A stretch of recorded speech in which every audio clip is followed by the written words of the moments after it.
Hey everyone, how's everyone doing today? Happy Saturday.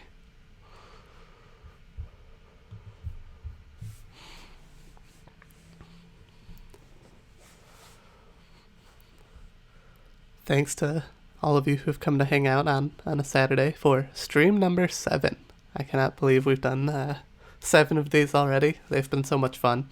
If this is your first one, welcome. You can find the project on GitHub here. I'm going to go ahead and drop a link if you haven't seen it yet.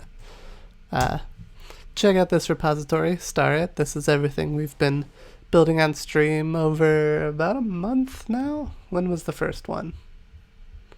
Oh, July 8th. Oh, hey, look at that. Happy 1 month anniversary to this stream. I didn't even do that on purpose.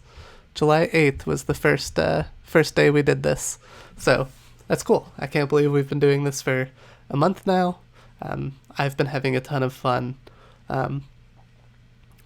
Some of you heard me mention last time, just some fluff I'm doing in the beginning here is so the music that I play at the start of the stream is not music I actually own.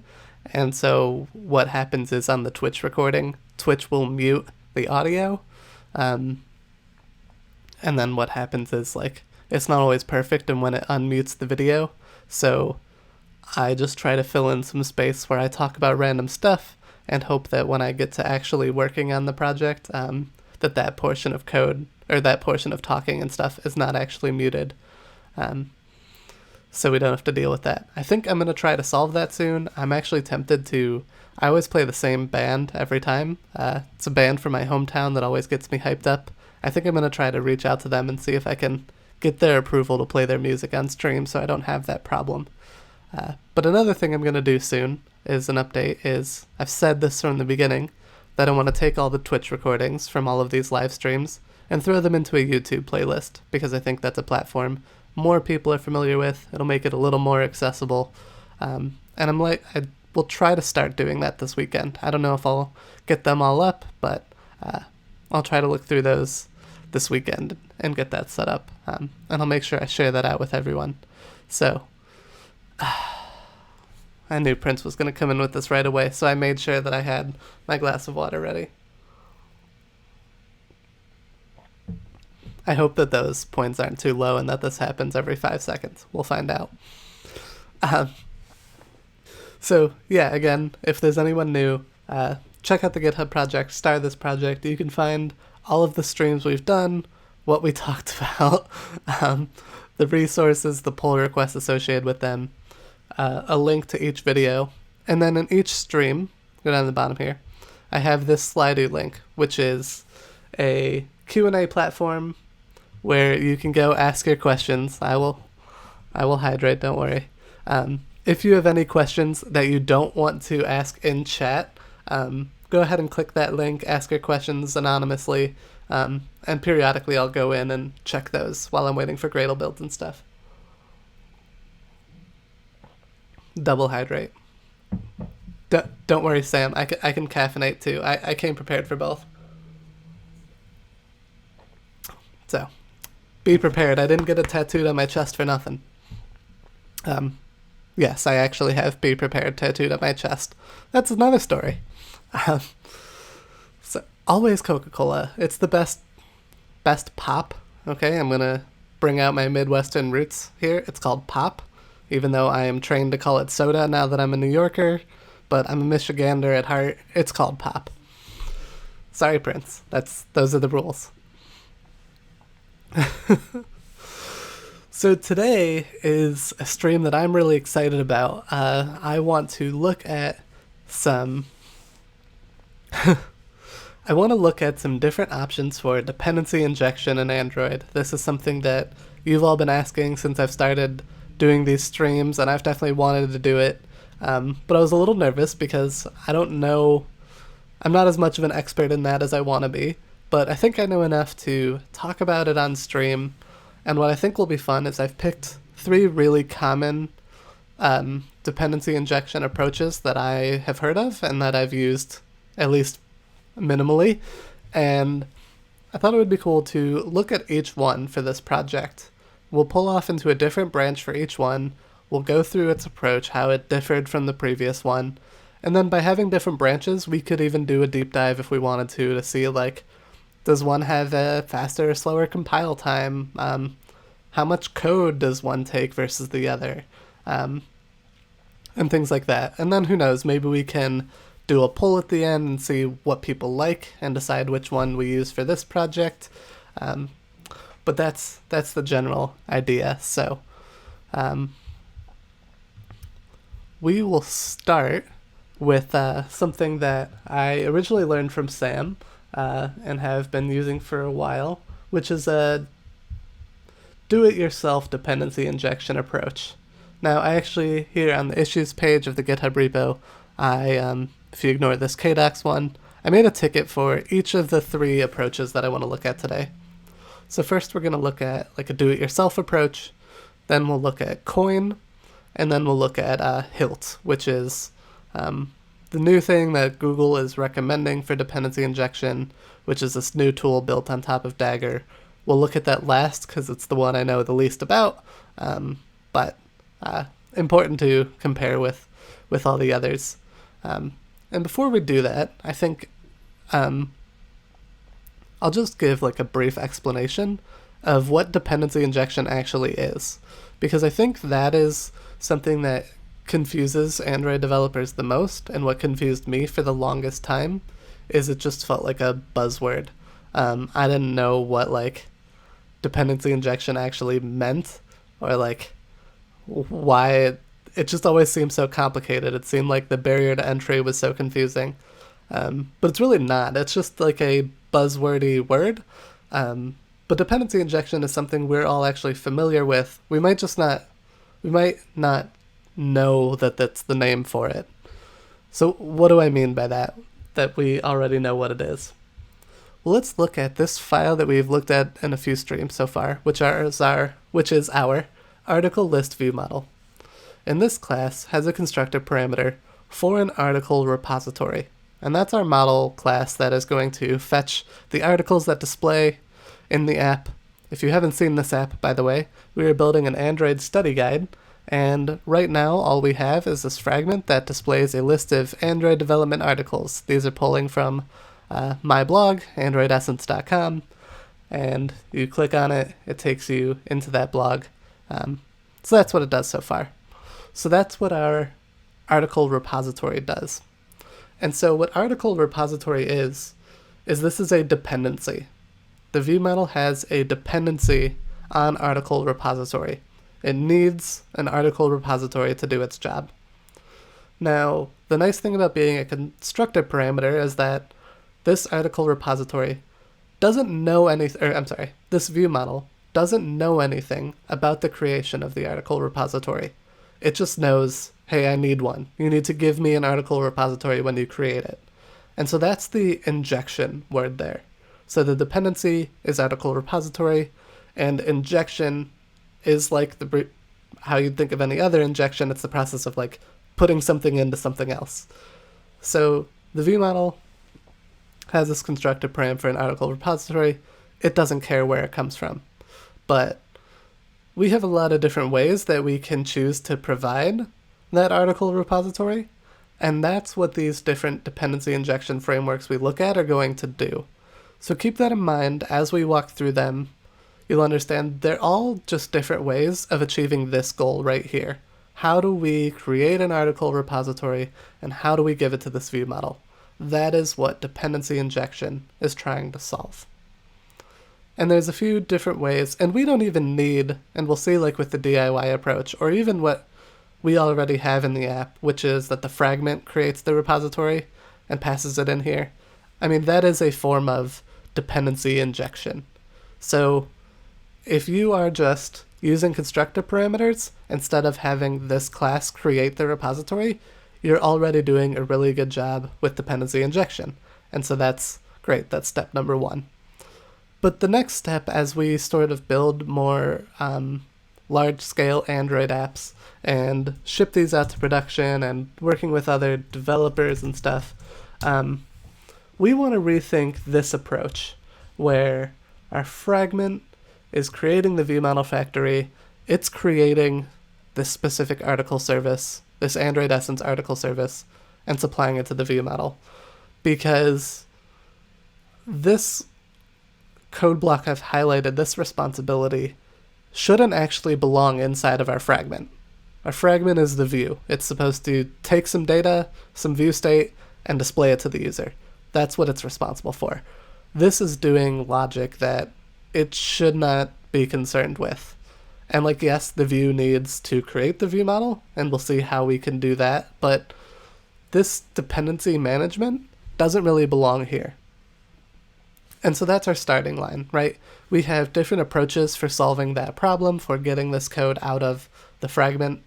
But I wanted to give a highlight on like what's our starting point? Why do we actually care about dependency injection? Why do we want to build our own system or use another framework to handle this for us? So I hope that made sense. If you have questions about that, drop them in chat now, ask them in the Slido link. I definitely love to pause for like, what are your initial questions on dependency injection? What can I keep in mind as we look at the different frameworks to keep in mind to help you learn better? If you have specific questions about the do-it-yourself approach or about Koin or about Hilt, save those until we look at those tools. But I'd love to hear like what you're thinking going into this and what you hope to get out of this. I want to make this as helpful as possible, so go ahead and post those now. I'll wait a second. All I'm going to do right now is go over to a branch to do the do-it-yourself approach, but I'll give you a moment to ask any questions. Here's a link to Sam's talk, by the way, where I learned about this the first time. I'm just looking. This is issue number 17. Oh, yeah, that's a really good point. Yeah, because all of our third-party libraries, those are also like dependencies. So I can see why that would be confusing terminology, and I definitely have gone through that as well. What always trips me up about dependency injection, and why I wanted to start by looking at this, is like, I never understood dependency injection until I saw this one tweet, and what it said was, why do we call it dependency injection and not just passing things through the constructor? And I was just like, it really is like that simple. That's what it means. It's injecting your dependencies. But it was always paired, at least in Android Twitter and stuff, with like Dagger. For a while, like when we were working in Java, it was always Dagger, and like I'd hear dependency injection, and I'd see these complicated like modules and scoping and these annotations, and it was just so overwhelming to me.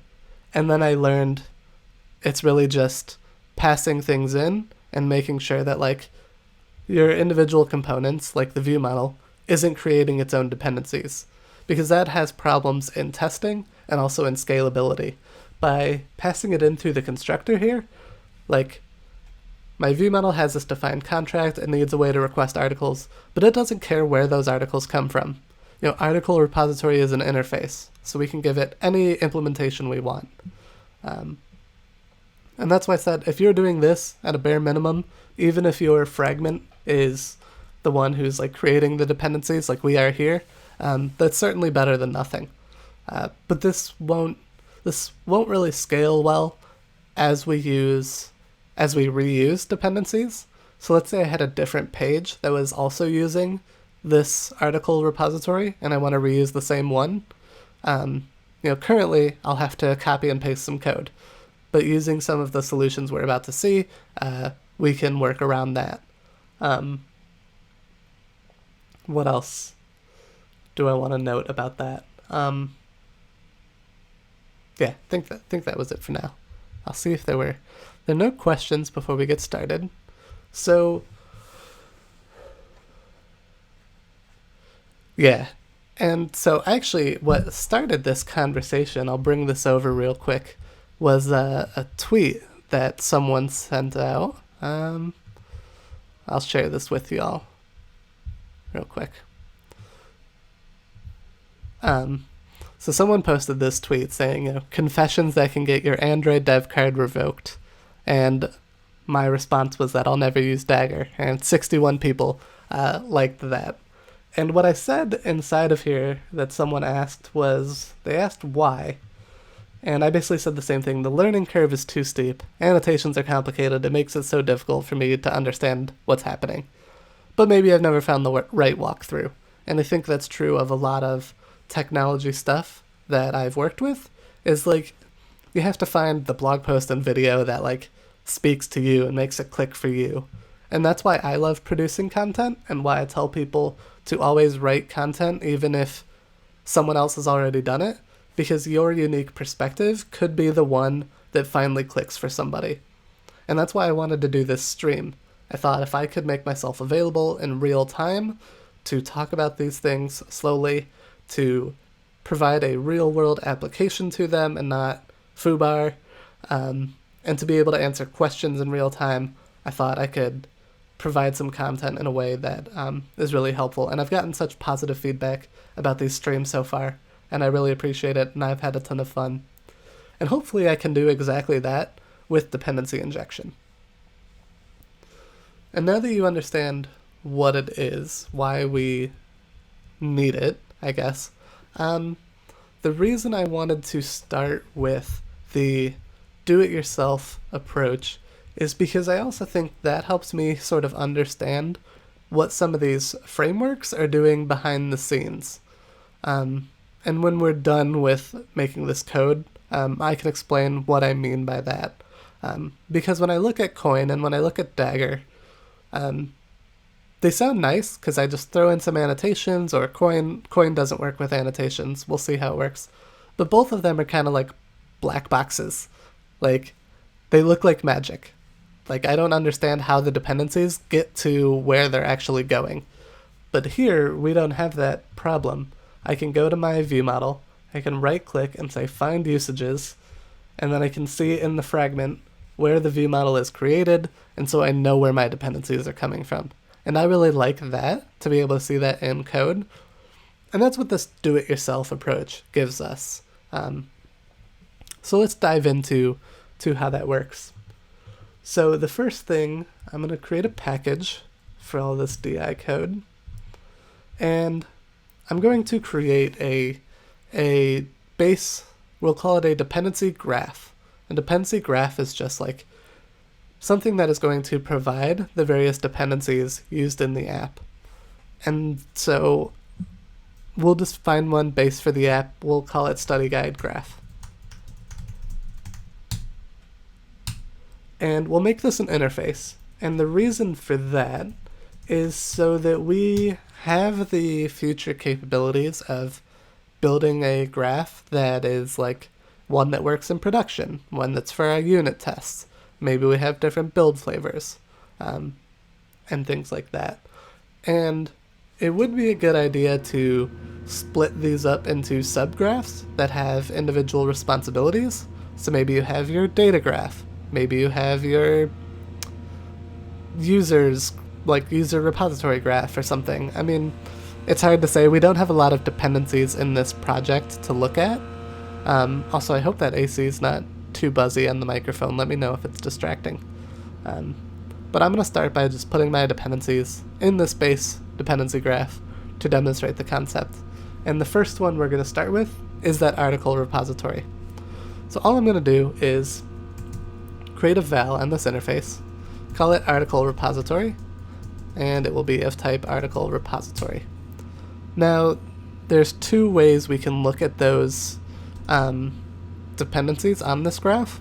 We can either make them like a val, which you should think of this as like it's going to be a singleton. It's going to be created either instantly or lazily when we need it, and we can reuse that same instance everywhere. So in this article repository case, where I'm not really customizing anything about the repository,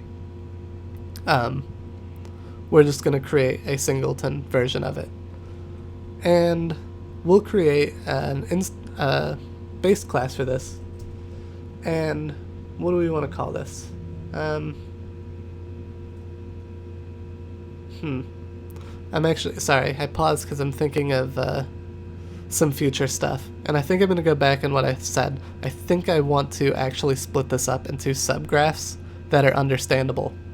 So I'm going to make a subgraph called our data graph.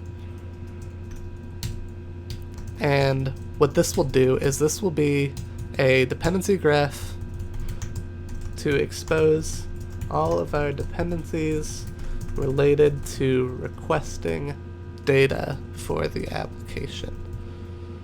So this is where I want the article repository to be.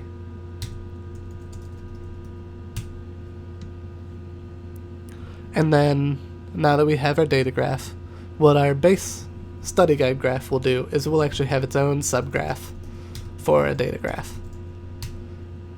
And then we'll see as we add different types of dependencies, which is going to come up next, we can add different subgraphs in addition to this. So let's go over to our data graph. And inside this same file, I'm going to make an implementation of this. And it's typically going to be a one-to-one relationship. So you might see people use the convention like data graph impl. I don't like that. I don't think that's descriptive. What I'm going to call this is I'm going to call this my network data graph to signify that like all of the dependencies inside here are going to be talking to the network. And then so we have to override. Nope, I extended the wrong thing. Data graph. Oh my god. So what we'll do here is we will call by lazy on this, which means we'll only create the article repository when we actually need it, but then in the future we'll reference that same instance. And here we're gonna just get the Android Essence API. Basically what I want to do is I want to take what was in my fragment, this stuff, and I'm just going to copy this.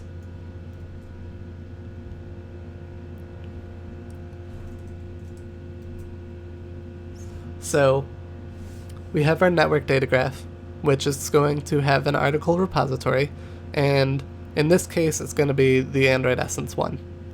But now what this means is anywhere in the app that I use an article repository, we're going to reference this one thing.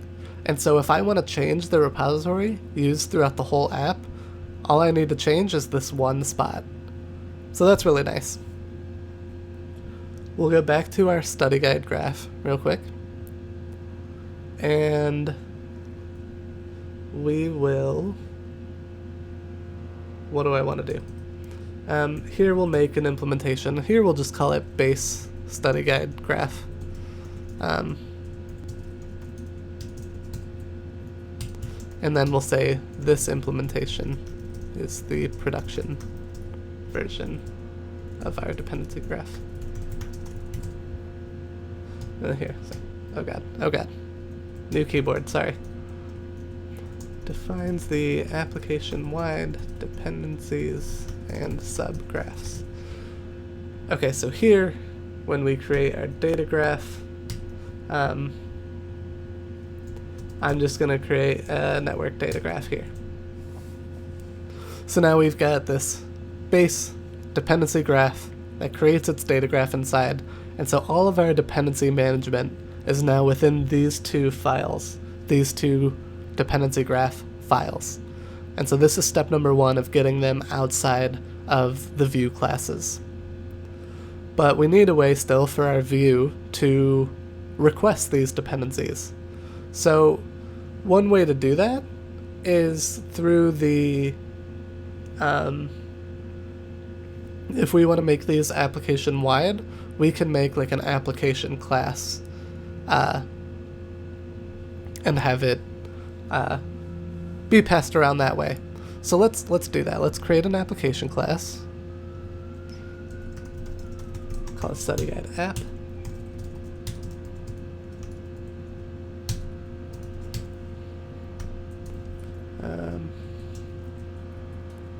And then what do I want to do? We'll create a public variable on here for dependency graph it'll be a study guide graph, and then we'll just call base study guide graph to define that. So this application class exposes our dependency graph, and now anywhere in the app that we can get an instance of our application is where we can get an instance of these dependencies. Just checking to see if there are any questions. Nothing yet. Cool. So one small housekeeping thing we need to do is actually create a reference to that application. So we go into our Android manifest, we go onto the application tag, we go to the name property, and then we can just reference the application class that we just created. And now that we have built this dependency graph to expose a repository, let's look at how we can use that. We'll go into our fragment, and here, where the fragment was previously creating the repository itself, we're going to reference our dependency graph. So we'll do that by calling require context as study guide app, require context to application context as study guide app, and then we'll call .dependency graph .data graph .article repository. So that's kind of long. We'll clean that up, but that is effectively what this DIY approach is going to do. Is now we have this view model factory inside the view, which has no knowledge anymore of how an article repository is created. For the same reason we don't want the view model to know, we don't really want the view to know either. All the view needs to do is, so far, and we're going to change this up too, is I need to get a reference to some dependency graph, pull out the dependency I want, and then I can pass it into that view model. So let me know if you have questions about that. That is, like, in short, the do-it-yourself approach. I'm going to now do some cleanup to make this line a little nicer. I'm also going to take the same approach with the view model factory to make our fragment code even smaller. But if you have questions, start throwing them in chat or in Slido. The first thing I want to do is I'm going to create this extension function where we can call dependency graph on a context and get the graph. And what that's going to do is here we're going to say we're going to get that application context as study guide app and then call for the dependency graph. And all this is the same code that you just saw me add to the fragment, but I'm putting it in an extension function to clean up some code. And I can even go a step further if I want and make a helper function to go right to the data graph. And we can just say return this .dependency graph .data graph.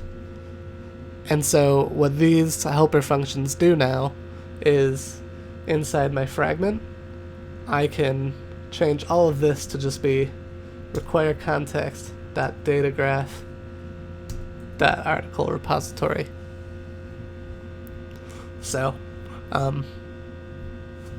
what are our thoughts on this so far? Do we understand what just happened there?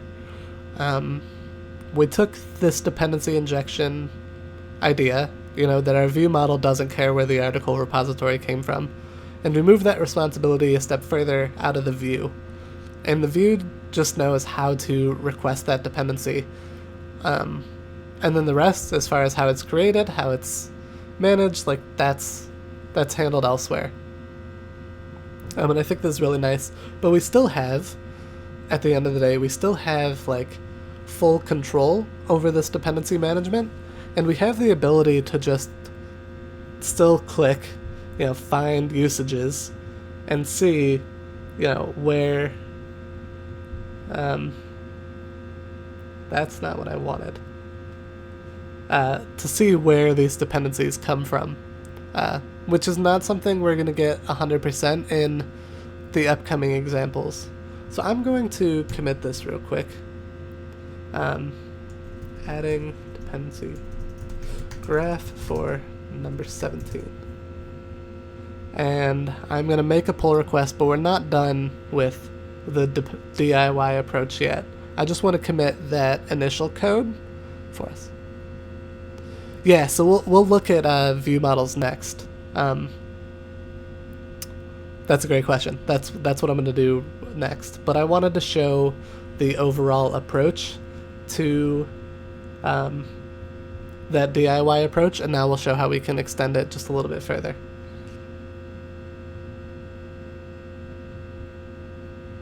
And then I'll have this pull request. I'm not going to merge it. We'll have the pull requests up, and then at the end of the stream, we'll use those to help reference each of these different approaches. So, all right.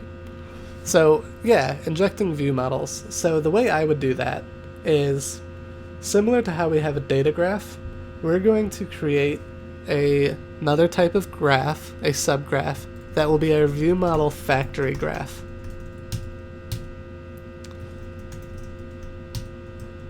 And we can have a function on here. We'll make them functions so that the reason for that is, like, if I want to pass arguments, like fragment specific arguments into a view model, I want a new dependency created every time. So we'll create a function here and we'll call it get article list view model factory. And what this will return is a view model provider.factory. It's not going to return the view model itself. It's going to return the view model factory. And we'll show why that is in a second. But here, for this one, again, I don't really have a good naming convention for this, so we'll create a base view model factory graph. And what this will do is we'll have this take in the data graph. Because some of our view models are going to depend on our data dependencies. And so this will extend view model factory graph. Okay. And we'll implement this. So now, here is where we'll return the view model factory the same way that our fragment has it. So I'm going to copy this code real quick, and I will have to tweak it just a little bit, is that now we don't need that line. Here we'll say, and I'm actually going to put this on the class level. Sorry, just doing some code cleanup. Let me know if you have questions about anything I just removed. But now we can reference datagraph.article repository. So now we have this, we're creating this view model factory that's referencing the data graph, and now we can take even more code outside of our fragment. So our fragment really does nothing to create the view model anymore. We're going to pull in this view model factory graph, get the factory we need, and then pass it into the view model providers. We'll do that next. What we need to do, in addition to creating this view model factory graph, is add this to our base application graph as a new subgraph.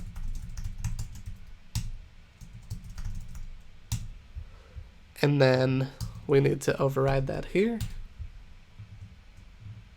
And then we'll just say equals base view model factory graph with the data graph. So we've added it to our application-wide graph. It references the data graph. These are both immutable, and that works in this project. But I will give kind of a disclaimer that in your apps, if you decide to take this approach, you may want to rethink making everything like immutable like this. And the reason being is maybe these dependencies have other dependencies that are going to change. Something that could happen is you have an application that talks to different development environments. Maybe you have your production environment and you have your staging environment. And for that reason, your base URL for making network requests might change. And with the way this is set up, I don't have any way, if I want to change the base URL for requesting articles, I don't have a way to do that right now. And our app doesn't need to do that, so I'm going to move forward and say that's okay. And maybe this is tech debt, that we need to improve in the future, but that's just my little disclaimer of something to keep in mind if you use this approach. And then I'm going to do one other helpful thing is go back to where we defined our other extension functions. And I'm going to make one just to expose the viewModelFactory graph. And we don't have to do these. This is just helpers for me. You know, it makes some of my code a little better. So now let's go into our fragment and see how much we can clean it up now. So now we can get rid of this entirely. We don't need our own viewModelFactory.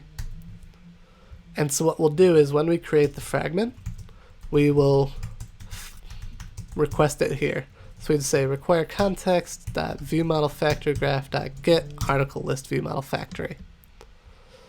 And that is what we will pass into the viewModel provider dependency. So Cybershark, I hope that answers your question. We will see when we look at Koin and Hilt that this code becomes a little simpler yet. I will even be able to remove this line in like the Koin approach. And there's probably a way for us to write our own Kotlin delegate, which is what like Hilt uses and what the Android KTX stuff uses. There's probably a way, but this is still shorter than the code that we already had. So I hope that answers your question. We can actually look at the get diff and see adding viewModelFactory graph for number 17. Cool. So we'll look at we'll pause real quick. We'll look at that code.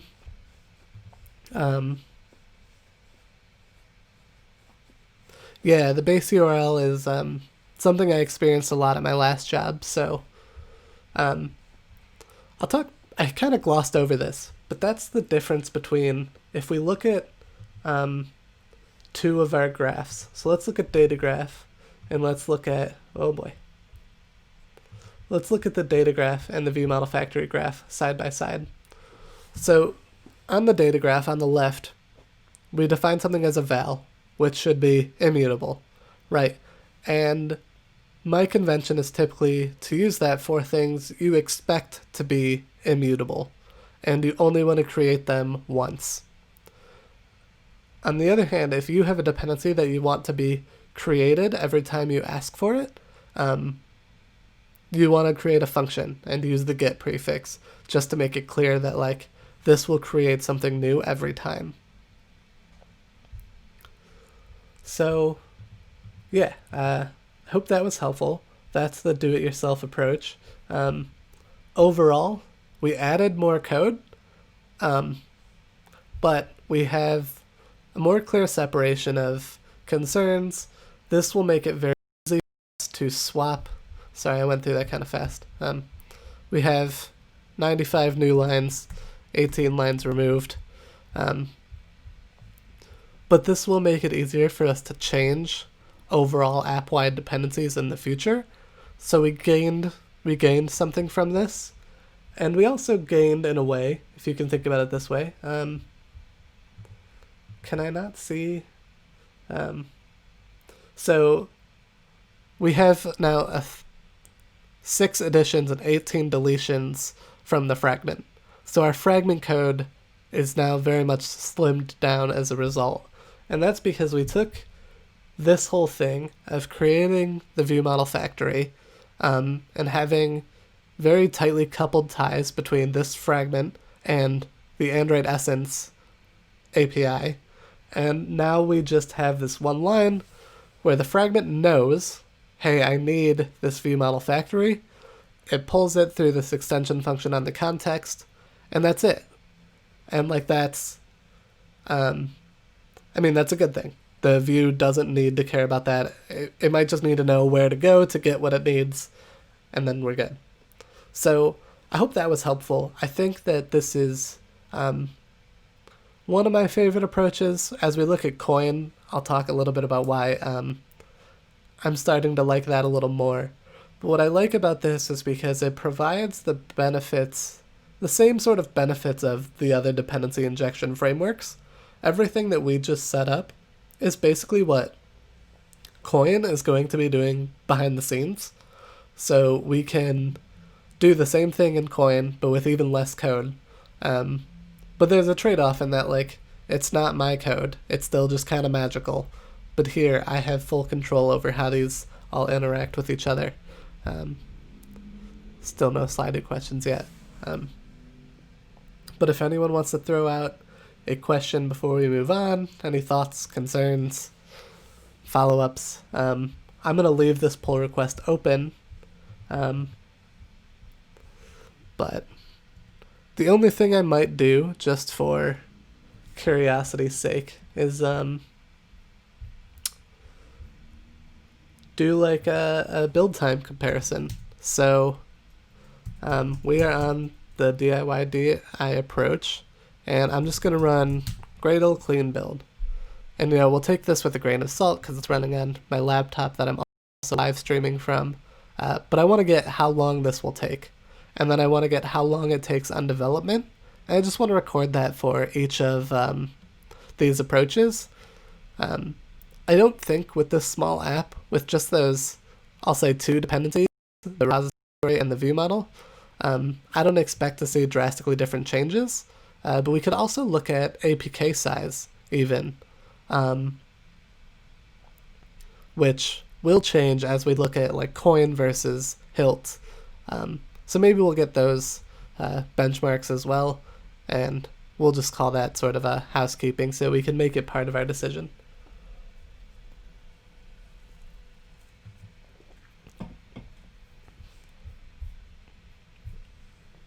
Mocker, thank you for coming to hang out. I know that it was hard to choose this over Rocket League, but I appreciate it.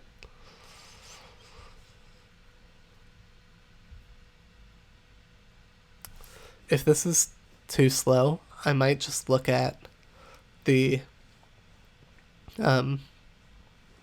continuous integration on GitHub Actions.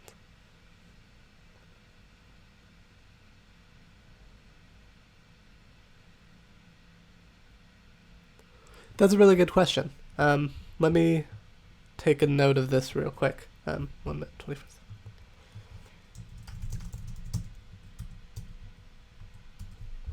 I'm going to switch to development, and I'm going to run a build there just to get that baseline. And then I will answer your question while that's running. So, yeah, that's a good question. And I don't know if there's necessarily a hard and fast rule. I agree, like, a view holder is not something I would, like, create a dependency injection on. So dependency injection, what it enables at the end of the day is the ability to swap things out. So I'm not sure if you've been following along in the beginning, but we have our view model that takes in an article repository. When we first started in like week 2, I had something called an in-memory article service that returned just some dummy data that was hard-coded articles. And by using that interface and injecting that interface into my view model, I made it very easy for me to swap that hard-coded dependency for the production. Wow, that was a lot faster. That's 30 seconds faster. I wonder if... No, I did a Gradle clean build, so... So, kind of ask yourself if you are ever going to want to swap this dependency. And even if from a product standpoint, you might not. Just think about like if there's any possibility, or if you will want to for testing. So let's consider that article repository again. So I'm making the study guide app, and what I do want is the ability to, in the future, request all sorts of Android development articles from different sources and combine them together. And so this is definitely a dependency that I want to wrap behind an interface so that I can make that change in the future and still have the same contract in the view model. I hope that part makes sense. That's like step number 1. And then to take that a little further, let's say let's say I was building specifically, I wanted to build a mobile app for Android Essence. And I have made this product decision that I'm never ever going to request articles from anywhere else. Then someone might want to say, well, there's no need for an interface because we'll only ever use Android Essence article service. And I will still say that you should use an interface if you care about testing support. So when I test my view model, I don't want that to be, well, there's kind of two things here. I don't want my unit tests to be tightly coupled to Android Essence for the same reasons I might not want the app to be. But also, like, having that hardcode dependency at, like, the networking service means I can't just write regular JVM unit tests. Because, like, what if the network is down or any other concerns? Like, if I want to test failure cases, I don't want to go and break my website just to test that the app fails, so that's another reason that splitting out this networking into its own dependency is really good. And so I know that's not a great answer to your question. I hope that provides some context into why I would use dependencies here. But like, to your point, like an adapter or a view model is not really something I'm ever going to swap out. And I'm not really unit testing my activities and fragments. I would do a different type of testing for that. So I don't need to worry about swapping the dependency for testing's sake either. Does that kind of answer the question? Does that make you feel a little better about this concept?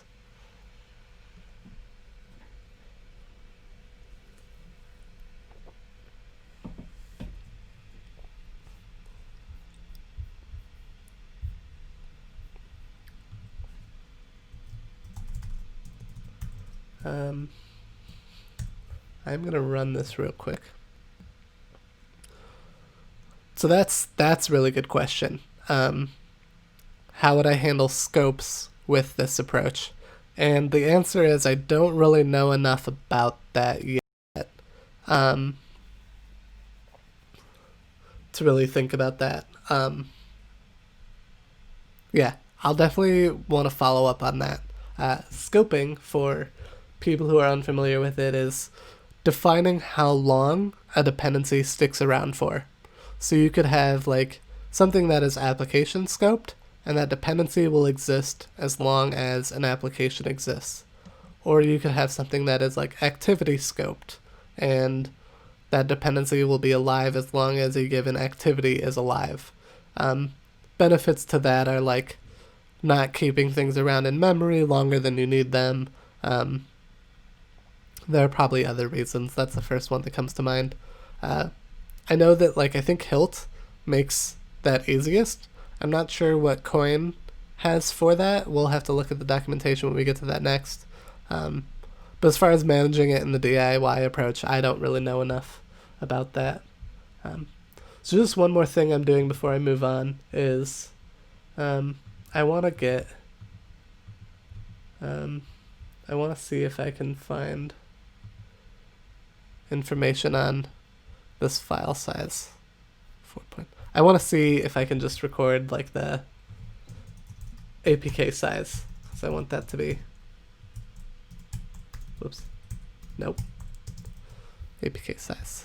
Sorry, Ains, I wish I had a better answer for that, but I would rather just, if I don't know, I'd rather just say I don't know. But I will look into that, and then I'll try to follow up with you. I know we follow each other on Twitter. I'll see if I can get a better answer for you sometime.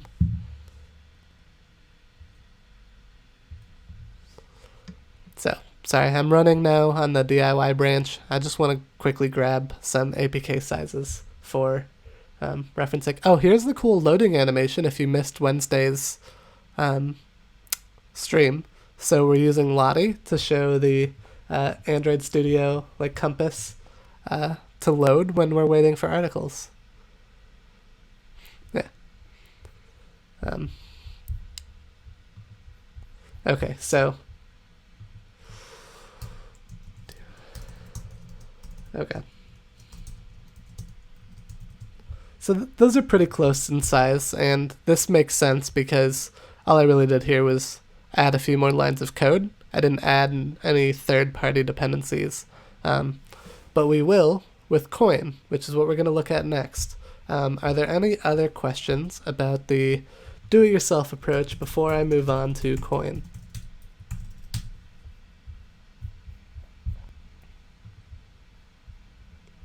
And let me just dump this in here if anyone wants to look at that code for now. I'm not going to merge it until the end here.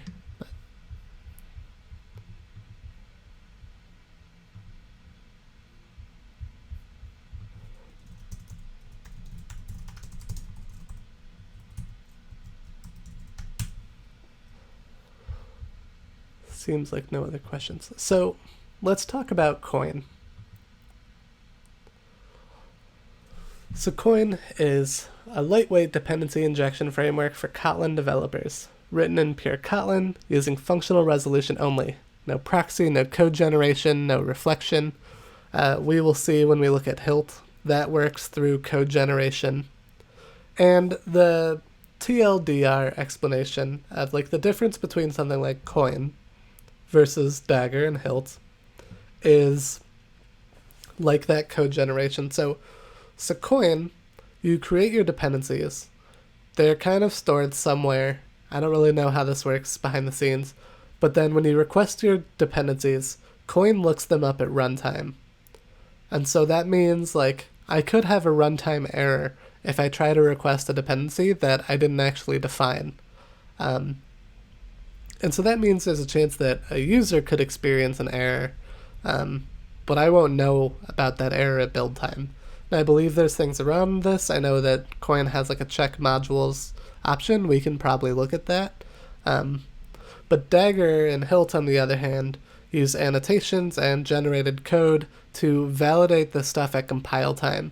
So if I try to reference some dependency and I haven't actually like defined it properly, my app won't even build.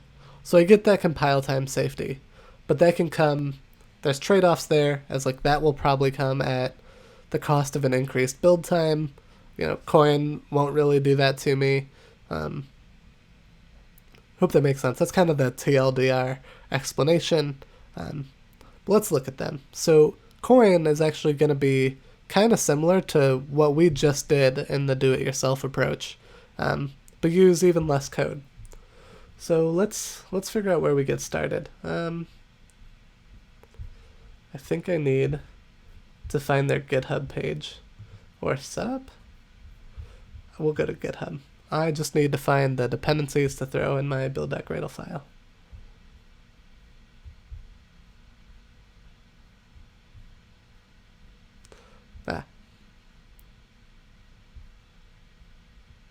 Here we go, Android.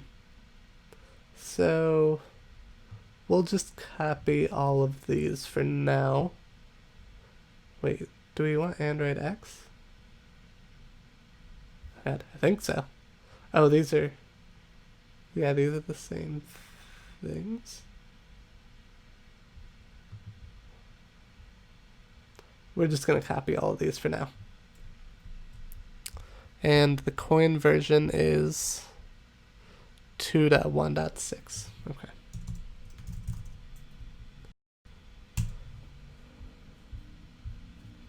Even my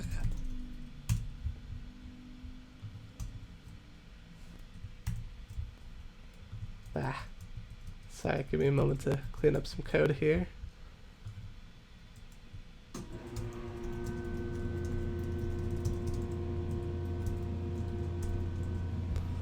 Let's sync this, see if this works.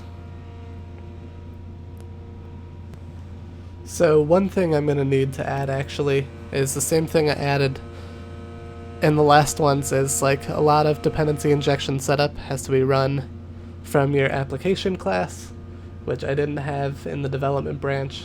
So I'm also going to need to duplicate that study guide app class real quick.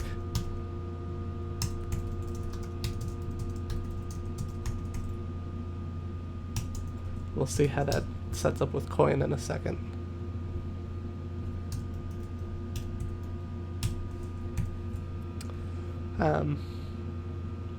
Okay, so let's go back to the docs and talk about this in a second.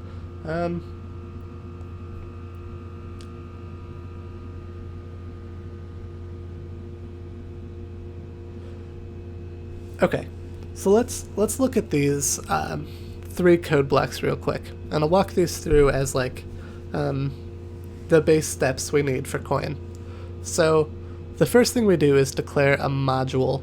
Now, if you've been following along since the beginning today, and you saw the do-it-yourself dependency injection approach, we created a dependency graph and subgraphs. And you can think of that as kind of analogous to modules in Koin. So a module is where you define any dependencies that exist inside, and then you can use keywords like single, which is saying we're going to create a singleton dependency for a controller. And what you see here is this get, which is basically a Koin method to say like get this dependency. And that's all we need to do. And that's what I mean. This will compile, but then at runtime, if we try to call get, we can look at this line at the top. We see controller takes in a business service. If we call get and our module does not have, or if our Koin modules do not have a business service defined somewhere, we'll get a runtime error. So that's declaring a module. Then we set up Koin. We do that by like defining our Android context, and then we list any modules that we want. So we can split up our dependencies into individual modules, much like we had subgraphs in the last example. And then we can get those dependencies in 2 different ways. We can either call by inject as Kotlin delegate, and feels like manifest. I don't know what you mean by that. Like an Android manifest? Or we can either call by inject, which I don't remember how inject works versus get. I think what it does is it will like instantiate it instantly, versus like get will then like request it in that moment. I don't remember the difference between by inject and get. We can look at that after. What else is on here?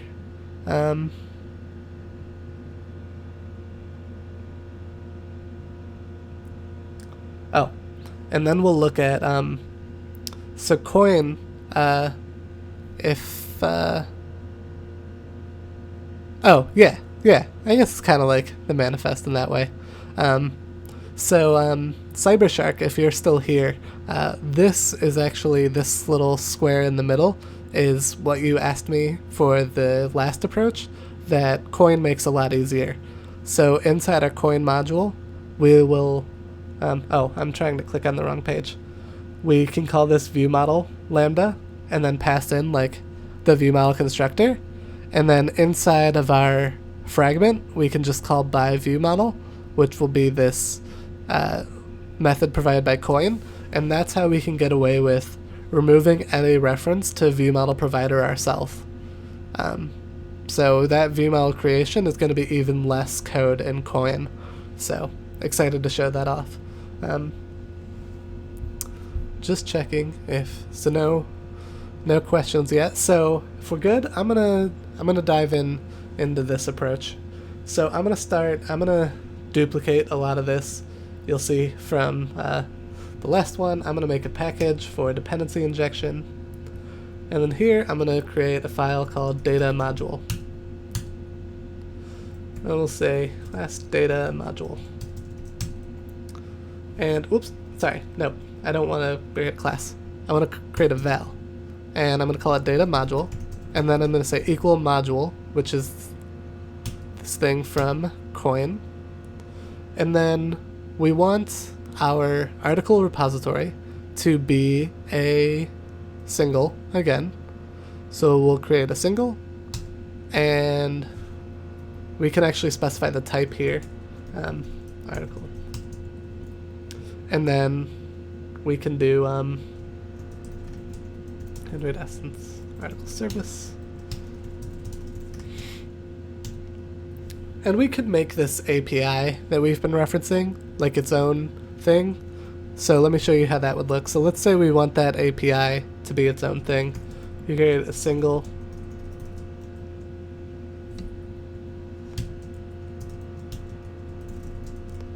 we could create like this. Oh, and I don't need that type. And then here we can just call API equals get. So that would allow us, if we want to customize this API or something, we could do that in the future.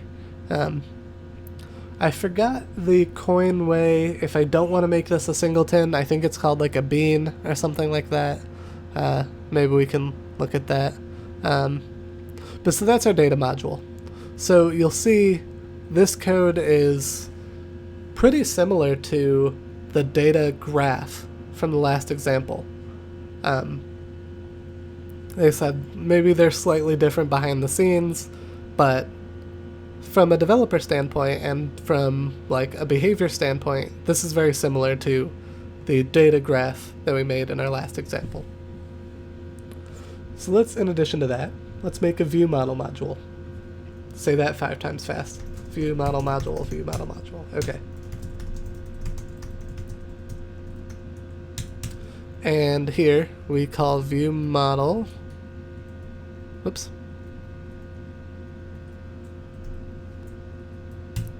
And then we'll create an article list view model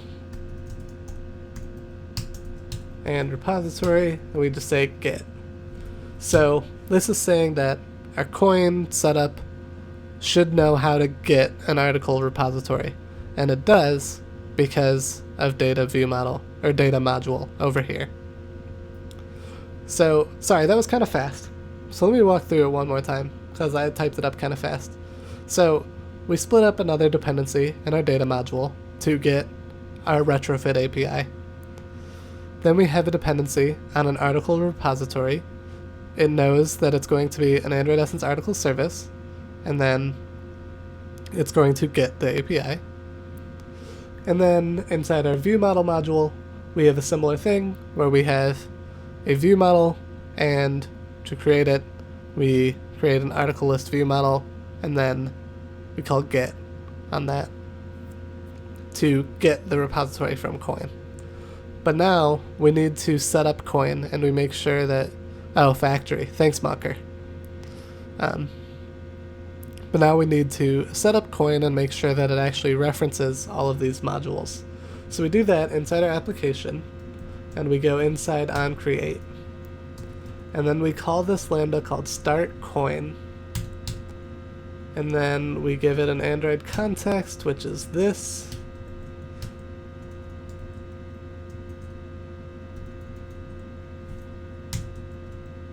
And then we define all of the modules we want. So we do like modules, data module, modules, view model module. We can actually pass those all into one function, but I like to split them up for readability's sake here. And what else? Well, so that's the Koin setup. This is already going so much faster than the do-it-yourself approach, as you can see, because we only have one more step. And I'll show it to you actually in 2 steps just to help clarify, similar to the last example.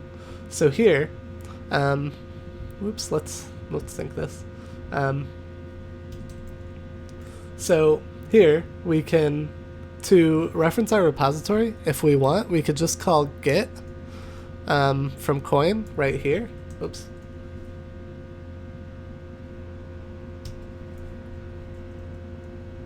Oh god.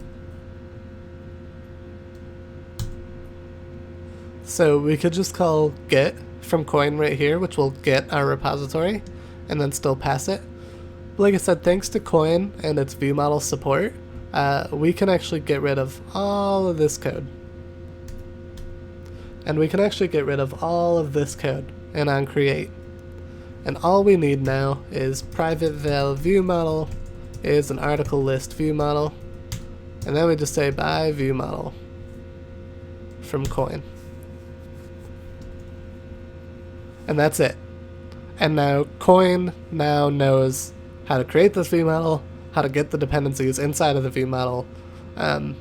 Now my fragment code is super slim, and all it does is deal with view code. Let's run this, make sure that I didn't screw that up.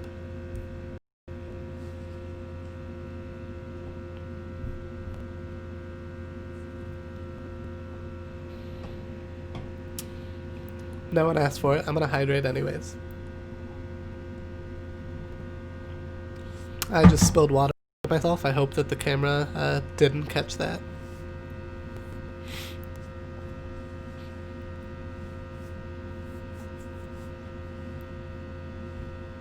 Did it crash, or did it just not start up? Okay, it was just weird emulator issues.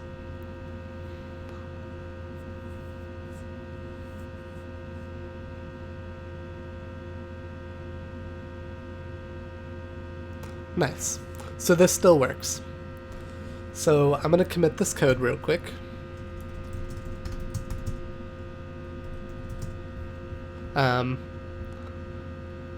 If you have any questions, let me know in chat, or check out the Slido link if you prefer to use that. I'm going to, just for fun and learning's sake, I'm gonna go into our application class, and I'm gonna comment out. Wow, I've been streaming for a while. I'm gonna comment out the data module, just because I want to see what one of these runtime errors looks like, from a debugger's sake, because I haven't actually done that yet. Thank you for the follow.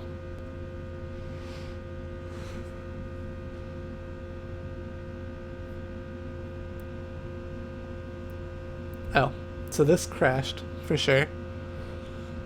And let's see if we can look in the logcat and get any detailed info. Okay. So here we can see the runtime error that happened. Could not create instance for article list view model.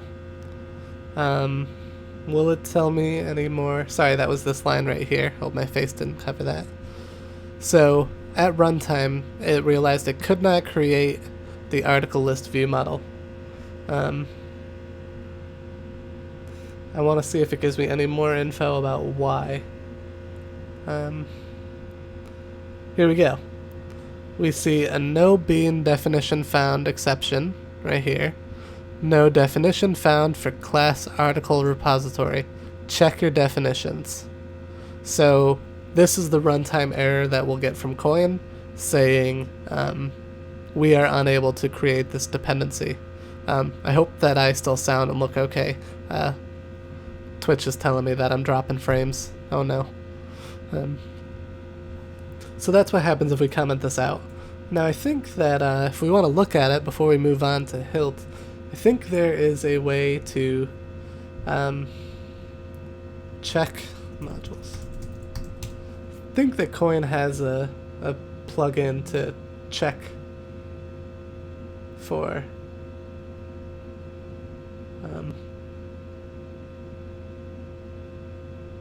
that's a testing. I don't know enough about it, so I'll do the check modules another time.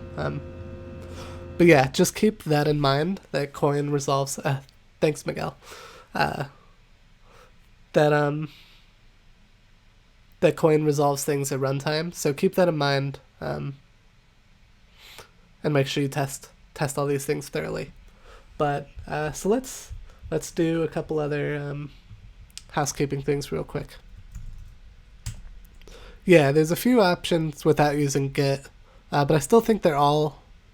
I still think it's all like runtime. And there's a benefit to that in that as your app scales, your compile time won't get significantly worse. Like it might as you add more code, of course, but because it's not generating code for you, that won't happen.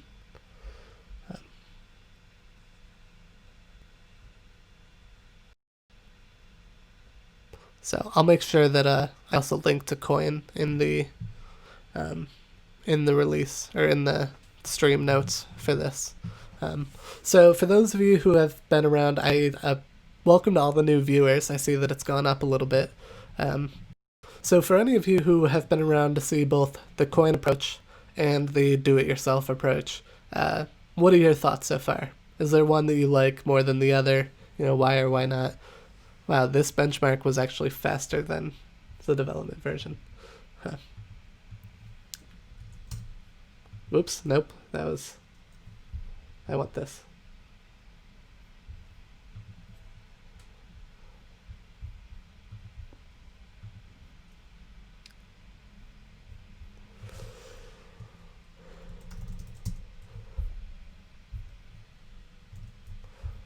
I think when we looked at the other PR, that Koin less effort, yeah. I think when we looked at the first PR, we said that development build time took 52 seconds.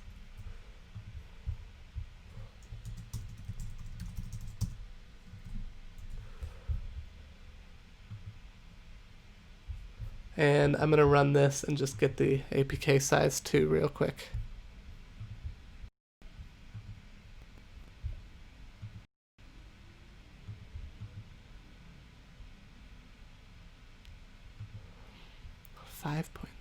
Interesting.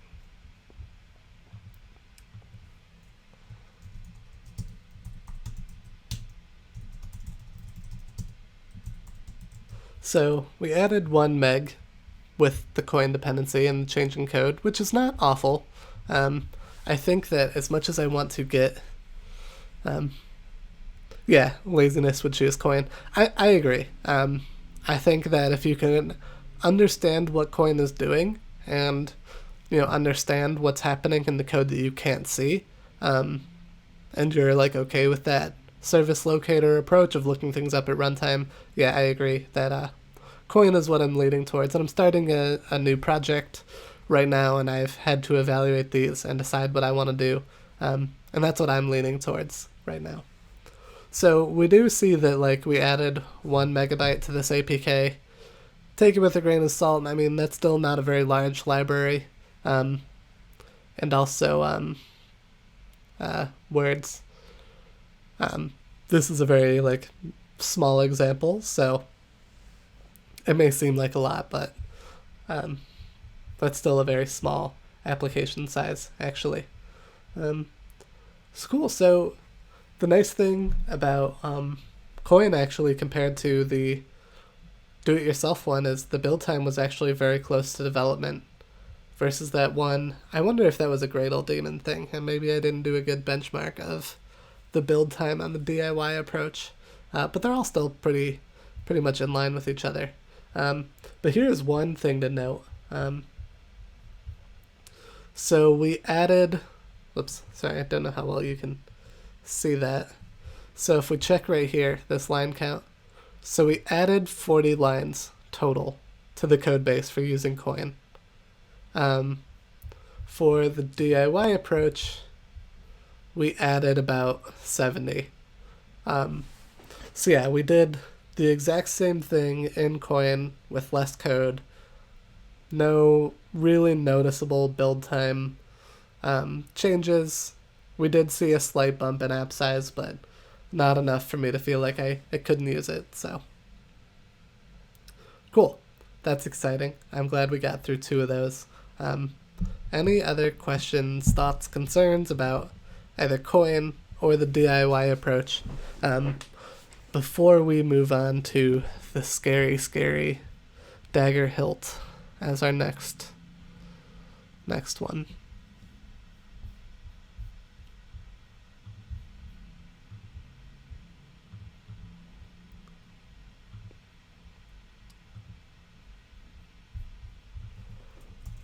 Whoop, it's not my terminal.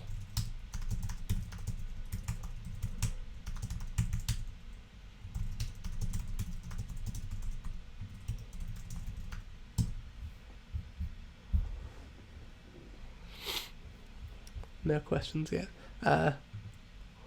While people mull it over, I'm going to do the same thing that I've had to keep doing, is add this application class that wasn't in the add this application class that wasn't in the development branch.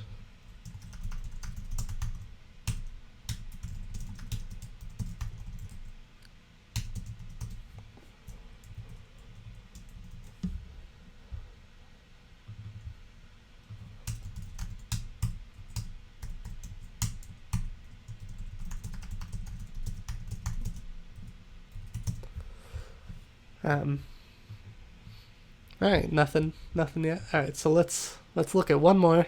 Thank you all for hanging out. This was a long stream today.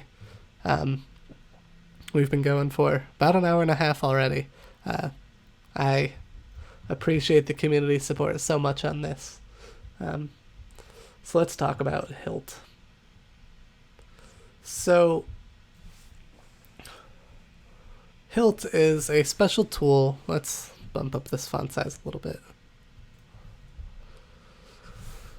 So Hilt is built on top of the Dagger Dependency Injection library, providing helpful methods for like incorporating Dagger into your Android apps. Now, Dagger is just another dependency injection framework, but the way it typically works, as opposed to Koin, is through generated code at compile time. So what that means is, if we think back to our Koin code, and we had inside of our fragment, like let's think about that call to get. So I have an article repository in my fragment, and I call get. And what happens is I look up at runtime when that code is processed. I look up and I find the article repository that's defined in Koin, and I use that.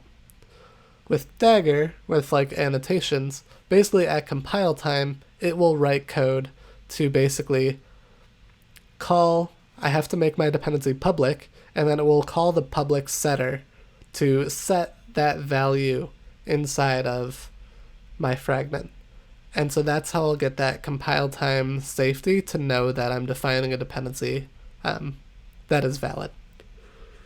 And that may be the most simplest explanation of Dagger, but that's my understanding so far. And that was a hard thing for me to wrap my mind around, because like we don't see that code. We don't see the Koin code either, but I feel like it's easier to wrap my head around looking something up and getting something versus like, how does it know at compile time to put this thing in here? I'm going to try not to bring my biases and concerns into this. We will try to follow the docs. We will set up Dagger sort of step by step, and I'll let you all decide how you feel about it. And maybe I'll change my mind. I did find a really good YouTube series by Mitch Tabian walking through Hilt, and it actually made me feel a lot more calmer and confident about the library, so I'll make sure I share that inside the stream notes as well.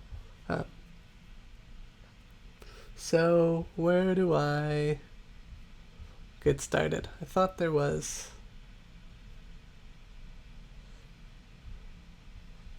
another thing. Well, maybe I need to go to the Hilt website to get started. So this is the Hilt website. We'll go to Gradle setup.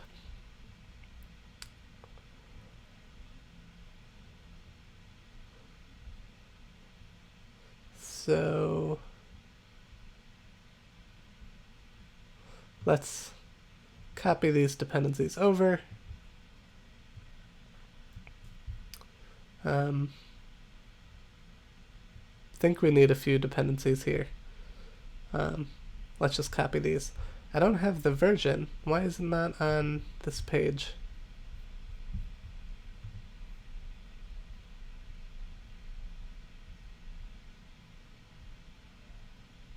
Sorry, I'm trying to find the Hilt version. It's not in here.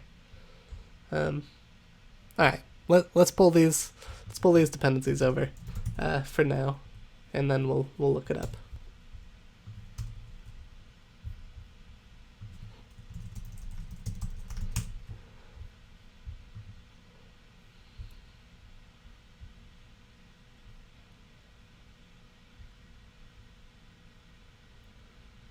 1.0 alpha 02. I feel like this is not the last one I saw, but let's try this out.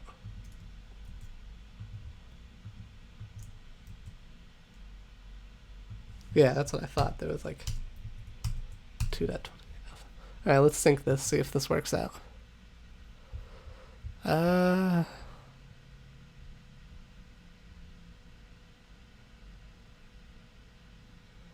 project may be using a version of the... I probably need to add the add level thing. I know there was a different page that had more of what I needed. No, we'll come back to that one now. Sorry, I'm stumbling. This was what I was looking for. This is the page I was looking for. I do need this at my project level build.gradle file, so we'll dump that in.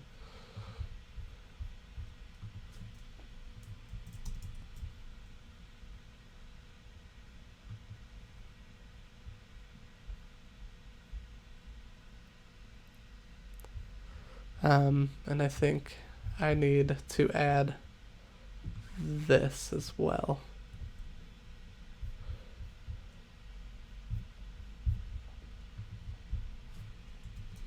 I need capped. Oh, it's probably because I had the capped dependency and I didn't have the capped plugin. I bet you that was what that specific error was. Because now we're cruising.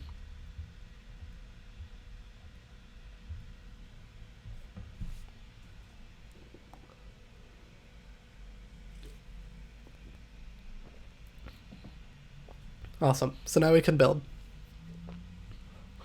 So let's keep following these docs for, so this is the Hilt training. So it uses Java 8 features, so we need these compile options. I'll copy those, but I think they're already there. I think they're in the template. Yep, so we're already compiling against Java 8. So here's one thing we need. All apps that use Hilt must contain an application class annotated with @HiltAndroidApp. So let's do that. We'll go to our get app. We'll just annotate this. Hilt Android app. Pretty easy so far. I guess in the old Dagger days we had to create an application component and there was some boilerplate there, and now we don't have to do any of that. We just add this one line annotation. Once Hilt is set up in your application class and an application level component is available, Hilt can provide dependencies to other Android classes that have the Android entry point annotation. Okay, and here are the classes that support it. So we can inject into an activity, a fragment of view, a service, or a broadcast receiver. If you annotate an Android class with Android entry point, then you must also annotate Android classes that depend on it. So, for example, if you annotate a fragment, then you must also annotate any activities where you use that fragment. Wow, all 3 Nightbot messages came in at once. That's important to know. That's something that I probably would have overlooked, because I'm going to add this into our fragment, because that's what we'll be injecting things into, but it looks like we need to add this to our main activity as well. So let's go do that. We'll go to article list fragment, and we'll annotate this with @Android entry point. And then we'll go into main activity and annotate it with Android entry point. Cool. Alright, so far this seems pretty good. This generates a Hilt component for each Android class in your project. So let's look at this. To obtain dependencies from a component, use the @inject annotation to perform field injection. So what field injection means is, let's look back at our view model real quick. So in our view model, we have this constructor, and it takes in some arguments, and this is called Constructor Injection. And what that means is like the constructor is where that injection happens. Field injection is like I make a field public and I allow someone else to call the set method to inject a dependency. It's another approach. If you don't want to make it a constructor parameter, you could do it that way. And that's how Dagger works. So here's their example. We have add inject, we have a latent var, and it has some class type. Fields injected by Hilt cannot be private. That's because you cannot call a setter on a private field. So let's see. So let's do that. Before, I know that Hilt provides some view model support similar to what Koin did, but what I'd like to do for now is let's try to just inject the article repository and leave it at that. We'll leave the view model code in here for now. So let's do @inject, do latent var article repository, and we want to replace this here. We're not going to create the repository ourselves, we're going to let Dagger inject it. Now, I don't think that we can run this yet because Dagger doesn't know how to create an article repository yet. I believe that will be the next step. But I just kind of want to run this and see what will happen, what kind of compile errors we get.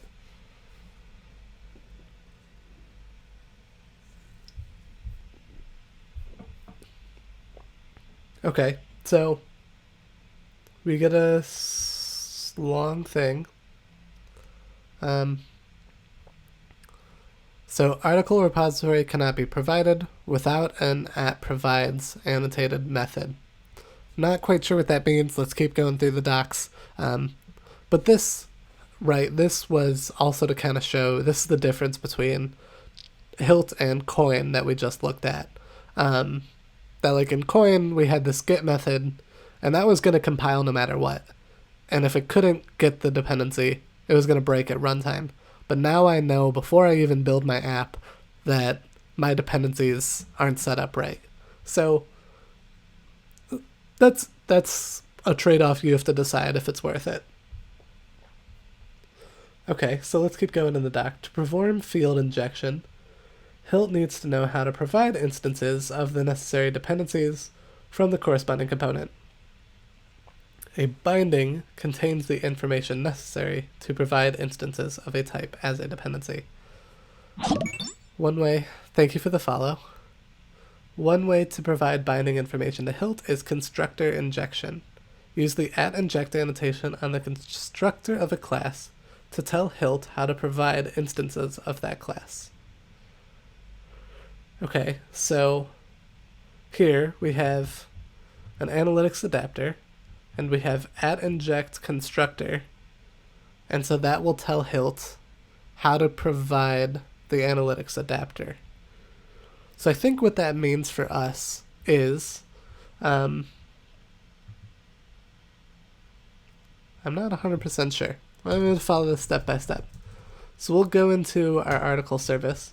I think that means here I need to put the inject annotation on this constructor. And I probably need to go a step further, because now it's not going to know, it's going to be a little closer, but it won't know how to create the Retrofit API. So that's probably the next step. And let's look at the error we got. No, I got a similar thing. Let's keep going. Probably because this is not an interface. So,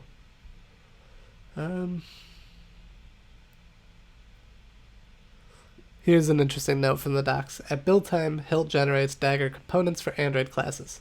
Then, Dagger walks through your code and performs the following steps. Builds and validates graphs, ensuring there are no unsatisfied dependencies and cycles. Generates classes that it uses at runtime to create the actual objects and their dependencies.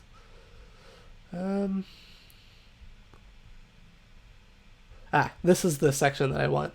Inject interfaces with @binds, because that's what we're trying to do with article repository. We're trying to inject an interface. So if analytic service is an interface, that you cannot constructor inject it. Instead, provide Hilt with the binding information by creating an abstract function annotated with @binds inside of a Hilt module. The binds annotation tells Hilt which implementation to use when it needs to provide an instance of an interface. Okay, so let's look at that code. So this is important. We create this module. We give it some install in annotation. I'm not sure what that means yet. And then we have this @binds to bind some implementation into this thing. So I think we can copy this code. Oh, sorry, I highlighted it and it looks weird on your screens now. And we can create a data module to do this for us. So let's try that together. Create a new package for DI, and we'll call this data module. I'm going to copy all that code for reference sake, but okay, so create an abstract class data module. We'll call this @module. This install in is, I remember this being like it needs to know who can accept this dependency, and so I'm gonna keep copying because I don't think fragment component is a thing. So we'll try that. We want to inject this into fragments. And let's start with our Retrofit Api thing. Oh god, I'm just gonna go step by step. This is what I'm not 100% sure how this works. So we'll follow these steps for now. Abstract fun, bind, article repository, and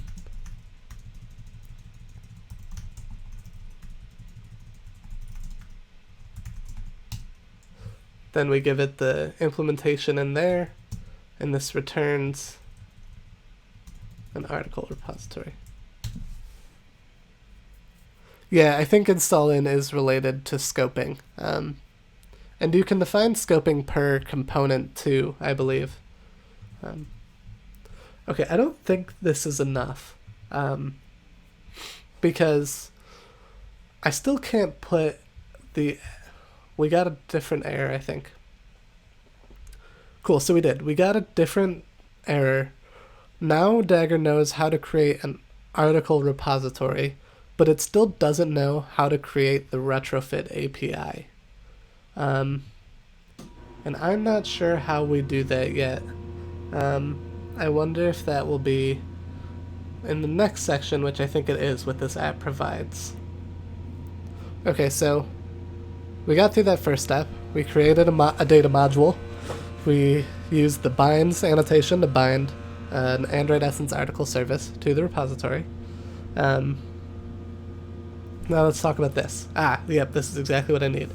Interfaces are not the only case where you cannot constructor inject a type.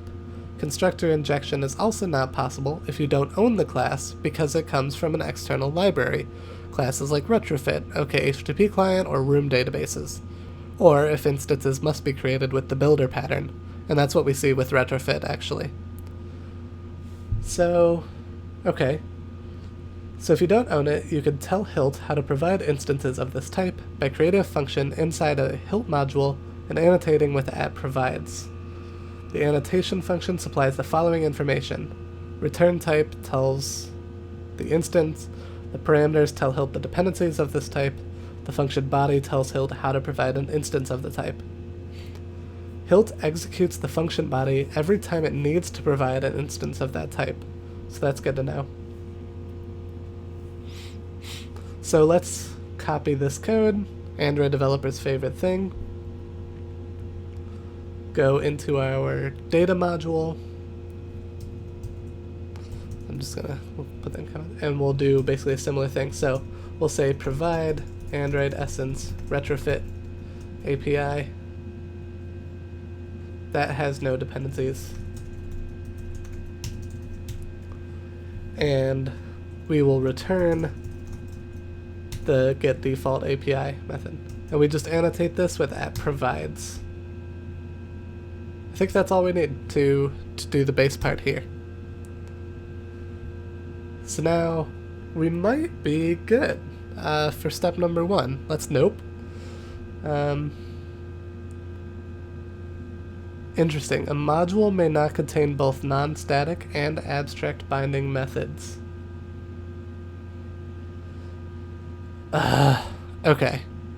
So I think the code we wrote is good, but we can't put them together in the same module. Weird. So let's create a new one. Let's call this Retrofit module, because that's where we'll put that. So add module, add install in, fragment component, object retrofit module. And we're going to take this provides, and we're going to put that into here. So this data module is an abstract class. Our retrofit module is just going to be an object, because it needs, that makes sense, that was in the docs. The provides needs to be a static method. Yeah. Good to know.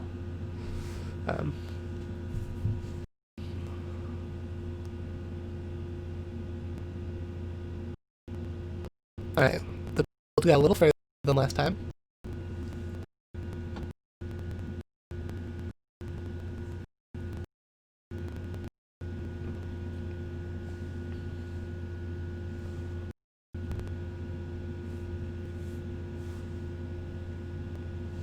Look at that, we're running.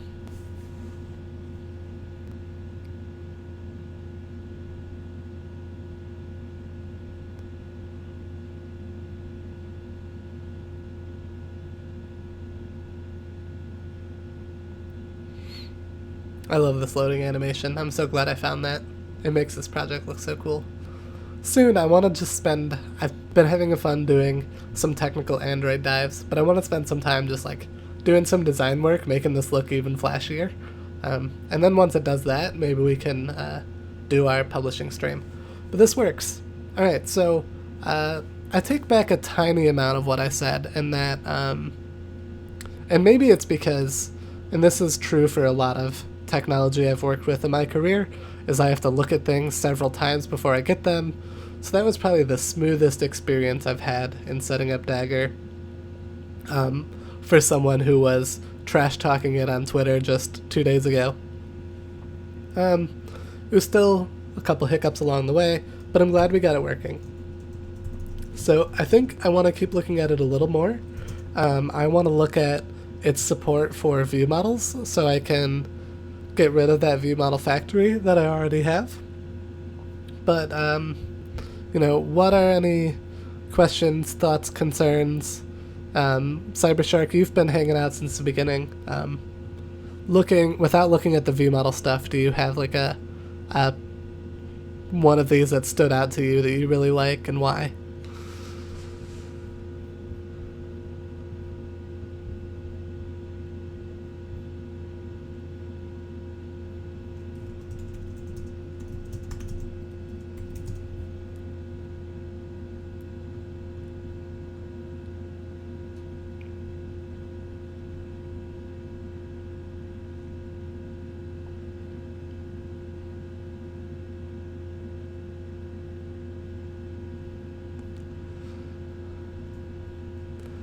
I still am going to do the view model stuff, but I'm actually going to run a clean build and see how long this takes. So, development build that one time was, I believe, like 52 seconds. See how long Hilt takes. And again, we take this with a grain of salt, running on my laptop while streaming, so it might not be consistent.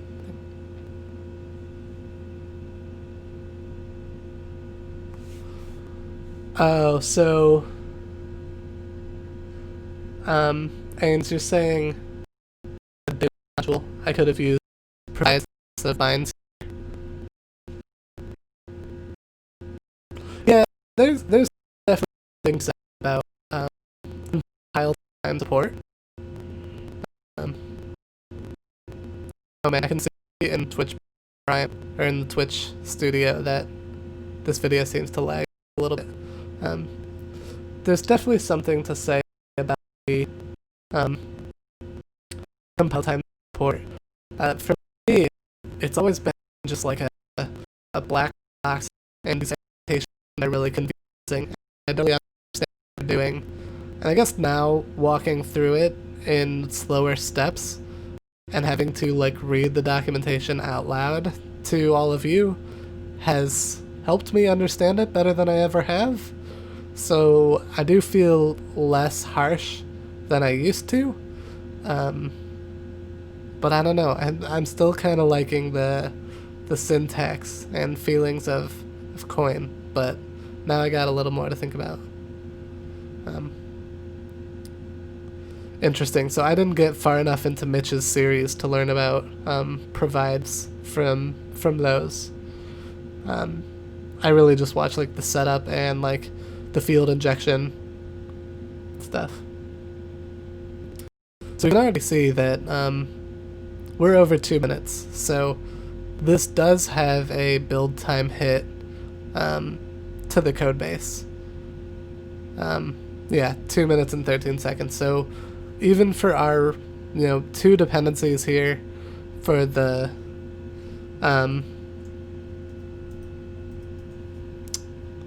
repository and the Retrofit Api, we added an entire minute of compile time.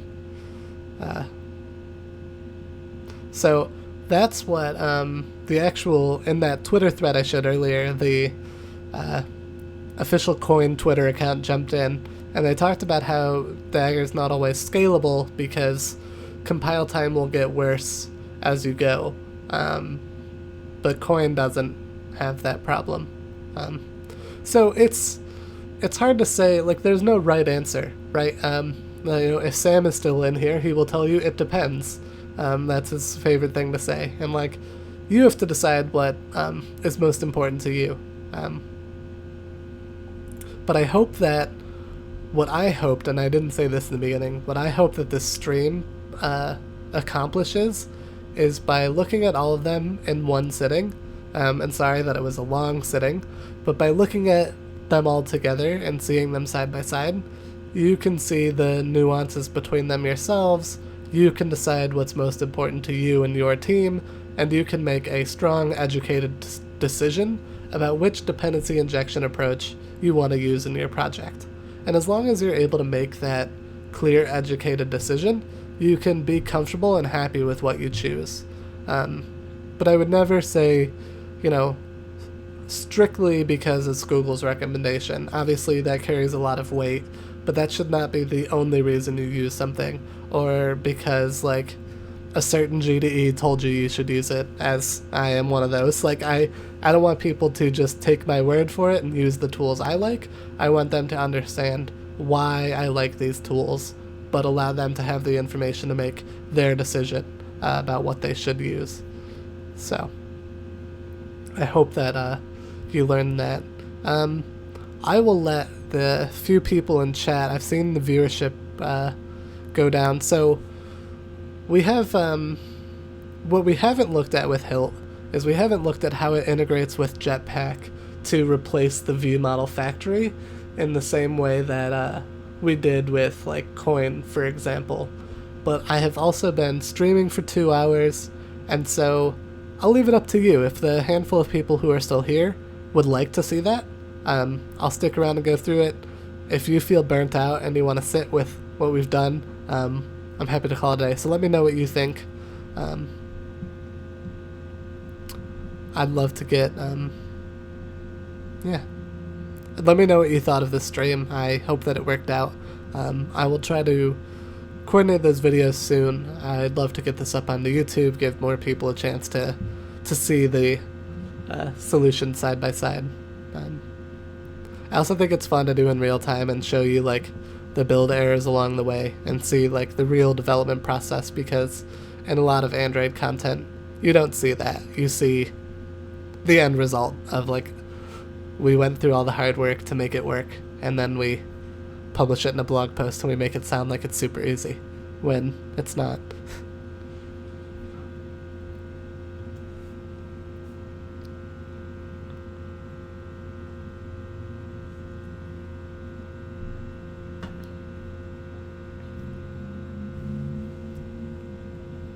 Oh, and actually, cool, yeah, we can do the viewModel injection. Something that I forgot to look at is adding Hilt. Well, so far, we haven't done the viewModel injection, but so far it falls somewhere in between the two options as far as amount of code that we added. Cool, so let's do the viewModel thing.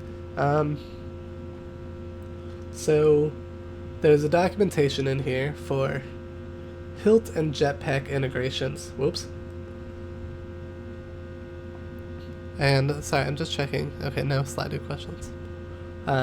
Where we can use special Hilt support for viewModel and even Work Manager. So here we go. Inject viewModel objects with Hilt. Add the following additional dependencies to your Gradle file. Note that in addition to the library, you need additional annotation processor that works on top of the Hilt one. So I think I might have copied these earlier. Actually, I might have copied these earlier, but let me go over and look. Yeah, as long as if you two are ready to see it, I'm ready to do it. But I wanted to give both of you an out as well. But now we're diving in, so whoops.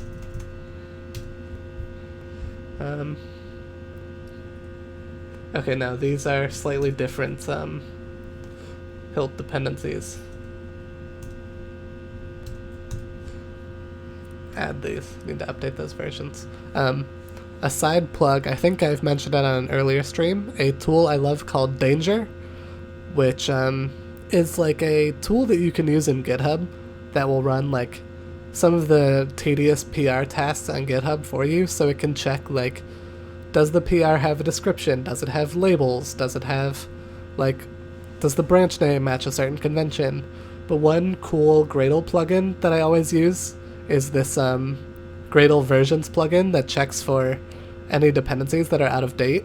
And what it does is it will comment on your pull request and say, hey, these dependencies are out of date. So you find out like every time you make a PR if you have a new stable update. It's such an underrated but one of my favorite tools in Android to make sure that I stay up to date on some of these things. So let's go back to the docs here and let's see. So provide a viewModel using the @viewModel inject annotation inside the viewModel's constructor. You must also annotate the save state handle dependency with @assisted.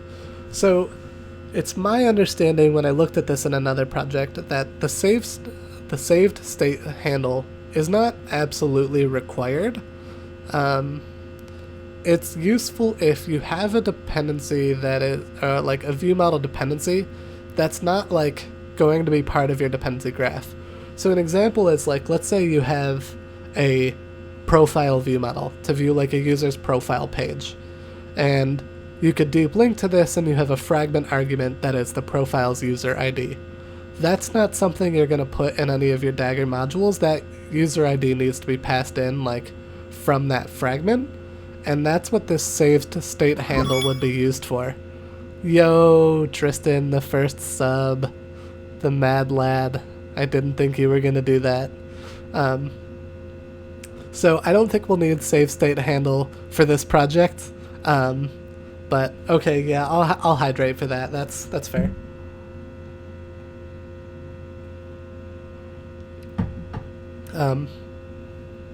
But we will need this @viewModel inject.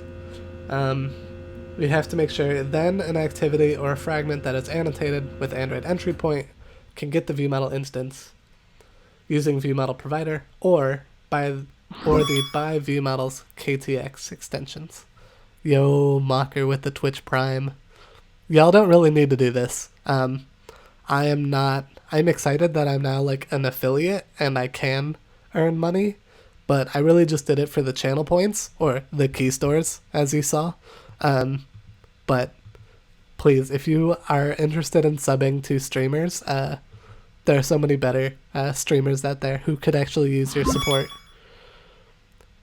Tristan, no! Oh my god. Tristan, you're amazing. You don't need to do this. Okay, so let's... Wow, alright, sorry. Distracted now. This is super exciting. But, now y'all can come join the stream and not have to watch ads beforehand. That's what you get out of that. For those of you who, again, don't need to spend your money in here, if you have Amazon Prime, you get 1 free subscription per month, so you can like use your Amazon Prime to subscribe to the channel for free, and then you won't get ads before my streams. So if you have Amazon Prime, like it's, yeah, you can do that. But we were so close to being done with the stream, and then I got so distracted by this. Shout out to Tristan. But let's do this viewModel thing. We need to add @viewModel inject onto our viewModel. So let's do that. Article list viewModel @viewModel inject constructor. And then we need the KTX extension to use by viewModels from Android. I don't think I have that dependency in the project yet. Let's find out. Let's go to article list fragment. Delete these guys. Delete this guy. Private val viewModel article list viewModel by viewModels. Oh hey, we do have that. Cool. So this is the KTX extension to create a viewModel for me, and it will use all of that Dagger code to create the viewModel. So yeah, we now have even less code to use here, which is exciting. It didn't work. Alright, what failed?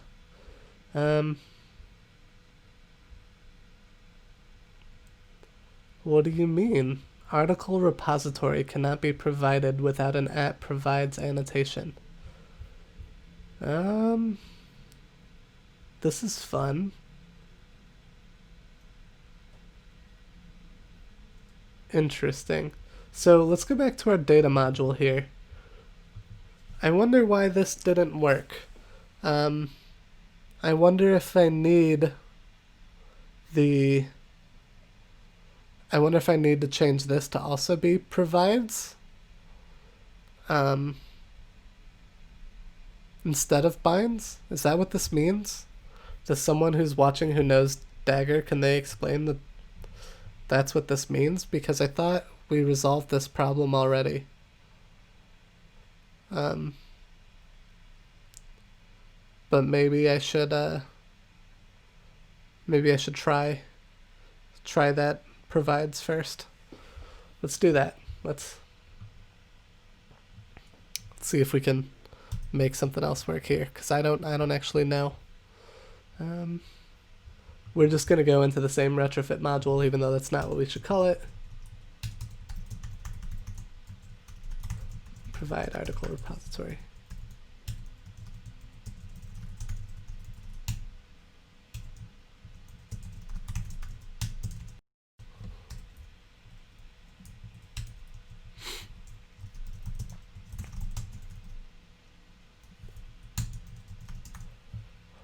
Let's oh, yeah, good catch. Okay, that's what I did wrong. Okay, sorry. Beep, beep, beep. Backing up. We are installing these into the fragment, but we are no longer, these dependencies no longer are referenced in the fragment. They're referenced by the viewModel, which is actually an activity retained component. Now let me pull that up in the docs and explain what I mean by that. Where are those at? Yeah. Okay. So here we have all of the component lifetimes for where we could install our dependencies in Hilt. And this is like a tiered system. where from the top, these are the things that stick around the longest. So an application component is tied to your application. An activity retained component is similar to a view model. There's a better thing where it explains. This is the one I'm, yeah, this is the table that I was referring to. So what we had in our previous example, where our dependency was tied to a fragment, we used install in to say like it should be scoped to fragments. But now that we're referencing these dependencies inside of our view model, which actually lives longer than a fragment, we need to make sure it's in the generated component that lives as long as the view model. Great catch, Cybershark, because I would have been stumbling over that. So all we had to change now is this install in to move those into activity retained component. I think I can do that for both cases. And now let's run this.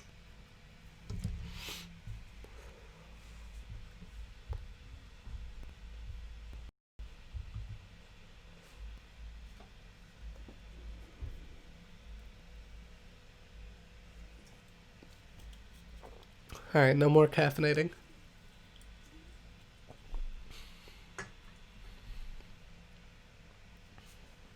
And it worked. Awesome. So that's how we can use Hilt combined with the Jetpack KTX library to create our view models. So yeah, it feels like magic, right? Like here is our view code where we just call by view models, which is a KTX extension. So I don't really see the creation of the view model. When I look at this constructor, it just has this annotation. And what's hard here, what I still struggle with even after doing this, is like, I have no clue how article list view model gets an article repository. That is still like beyond the scope, no pun intended, of my understanding. I understand that I have this data module that explains how to bind an article repository to this article service, but how that all gets connected is kind of beyond me.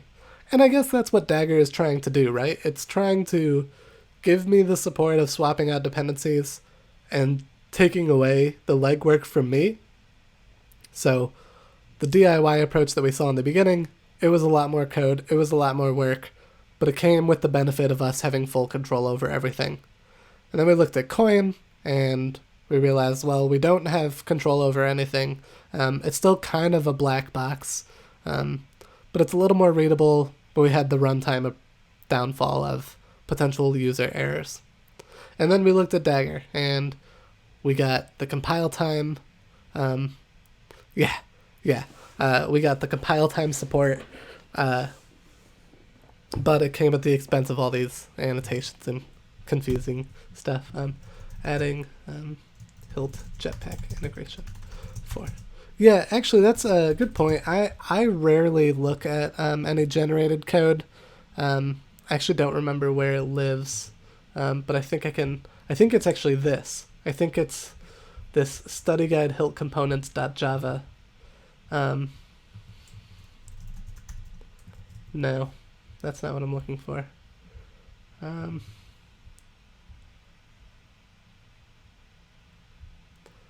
So where can we find, I just want to look and see if we can find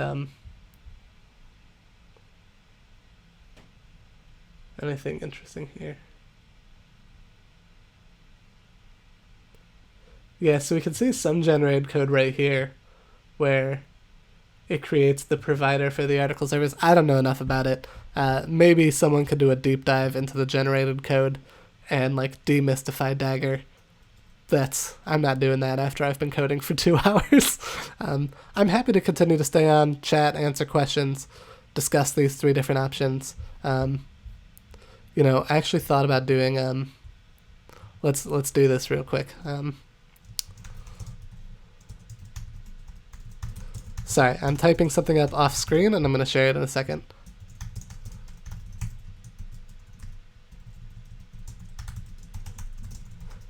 So,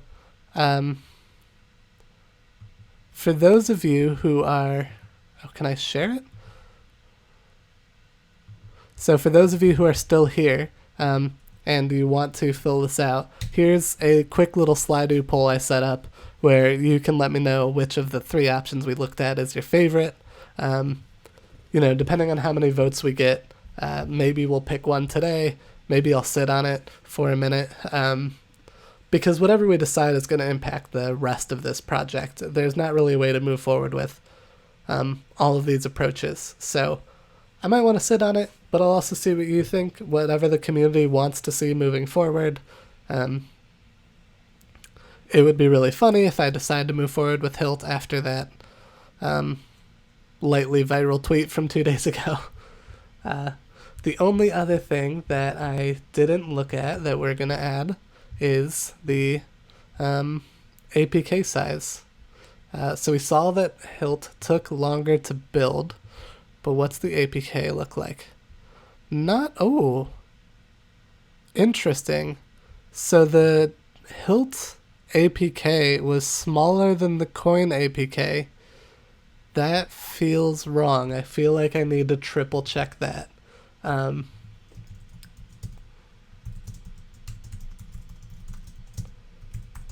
Because the Hilt APK was like 5.9 megs. Or I'm sorry, the Koin APK was like 5.9 megs, but my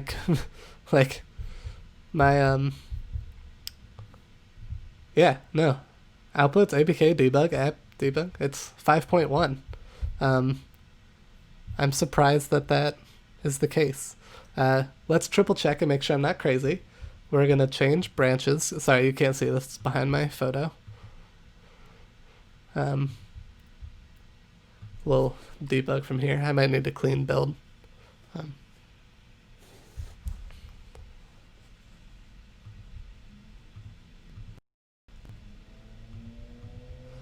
Wait, why can't I see?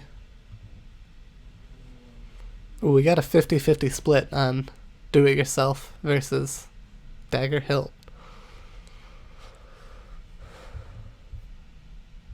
Yeah, and now it went back up to 5.9. So that's an interesting observation, that the APK size using Hilt was smaller than Koin.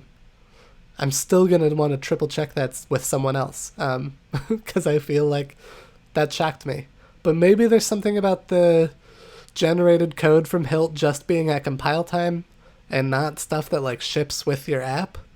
Because I think we did read in the documentation that Hilt will validate your graphs at compile time, but then at runtime it will look up the dependencies.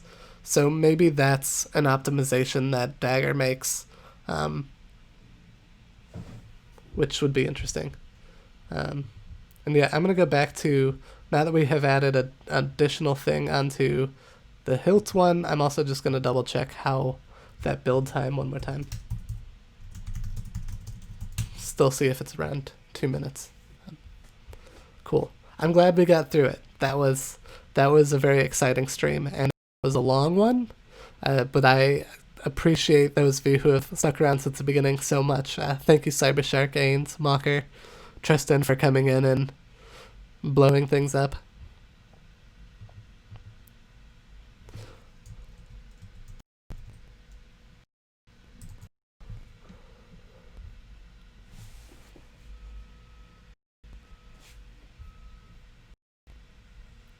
Ooh, do it yourself, taking the lead.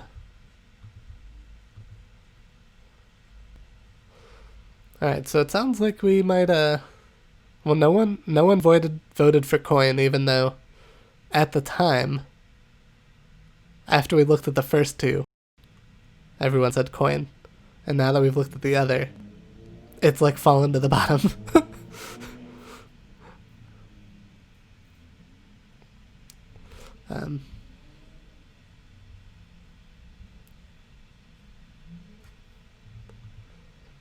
That build was faster. It's probably a Gradle thing. I should look at the GitHub Actions CI that's running in like a container to really compare build times. But yeah, cool. So I think yes, for sure. Even if we talk about this and we decide which one we're going to merge, I think what I'm going to do is for like a day or two, I'm going to leave these pull requests up for people to check them out themselves. Take a look at the different pieces of code. Oh, let's look at one thing we talked about, which was the Hilt thing. So yeah, even after the view model integration, Hilt comes somewhere in between Koin and the do-it-yourself as far as number of lines of code, which shouldn't be really a deciding metric, honestly. I don't think that if I was going to my team and I was trying to pitch a dependency injection framework, I don't think that that would be a metric that I put in my slide deck, but we have the chance to look at that for fun, so call that out. Let's see. Yeah, so small sample size, only 3 votes, but it's 2-1 on the do-it-yourself, but I'll leave it. Maybe I'll post this out on Twitter, call for some opinions from the community on what we should use. For those of you who can only tune in on Saturdays, I appreciate it. Usually I stream every Wednesday evenings, East Coast time. I'm based in New York City, so I have probably until Wednesday to decide which one we're going to go with, and then figure out what I'm going to do on Wednesday. I haven't gotten that far. When I started this endeavor, I had planned about 4 or 5 streams ahead of time, and now we're just rolling with it. Another shameless plug. Yeah, so the EU is why I am going to try to do every other Saturday to reach more people that way. Because even on Wednesday nights, I typically stream like around 6:30 my time, which means it's hard for me to even get West Coast people. So, yeah. I mean, people have mixed feelings on annotations. I'm not a fan of annotations. Like, it's just, I don't always have a rational opinion about why. But I will say that I think maybe it's because I've looked at it for now like the 10th time. I also went slowly, and I had people in chat to help me out. Thanks for your help on a few of the bugs. I feel better about Hilt than I did a couple days ago. I don't know if I'm ready to like buy in, but I feel like someone could tip the scales on me. Yeah. So another plug about this stream. So the theme has been building this study guide app here. We'll continue to add features to it. I eventually want to publish it to the Play Store. And then who knows, maybe we'll add additional features like pulling up podcasts, articles from different sources. But with this sort of platform and developer community I'm building, I would love to consider like different types of streams. Like if it's not tied to the study guide, I'd be happy to do a deep dive into specific topics. Maybe do one of my like conference talks live, or with the channel points I've set up. I thought about making a reward to like do code reviews. Like if you want like another Android dev or something, if you want me to go through and like review some of your code and give you like pointers, feedback, things like that, I think that that would be interesting. Any ways that I, as like a person or even just like in a GDE capacity, can get out into the community and help out, I want to. So throw me your crazy ideas. Eventually I will bring on some friends and maybe do some paired programming here even. But I think we're good for today. I'm not gonna merge that code yet. Any Q&A? I'm not gonna merge this code yet. I'll post it out so people can look at the different pull requests. I might even spend some time to look at them side by side. But I think this is that's a really unique opportunity to look at all 3 side by side like this. So I'm excited. I think that'll be an interesting learning resource for people. Yeah, I think I'm good. Yeah, code reviews and paired programming. Yeah, I'll keep that in mind. I'll try to do that soon. Any other questions, thoughts, concerns before I sign off? Oops.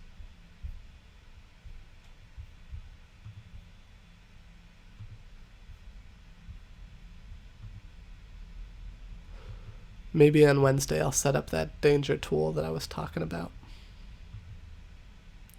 Thank you so much. I appreciate it. I hope it was helpful. I hope everyone learned at least something. And I hope I took the scary buzzword and made it not scary. That was my goal.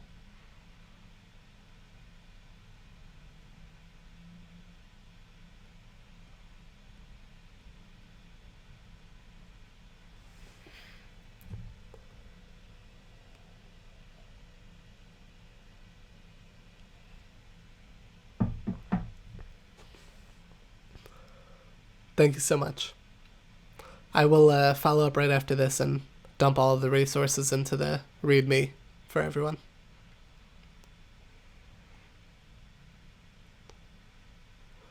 Alright, so some of you I'll see you on Wednesday. If not, I think Saturdays are going to be every 2 weeks, so not sure if I'll be free next weekend, but otherwise I'll see you all in 2 weeks from today, most likely.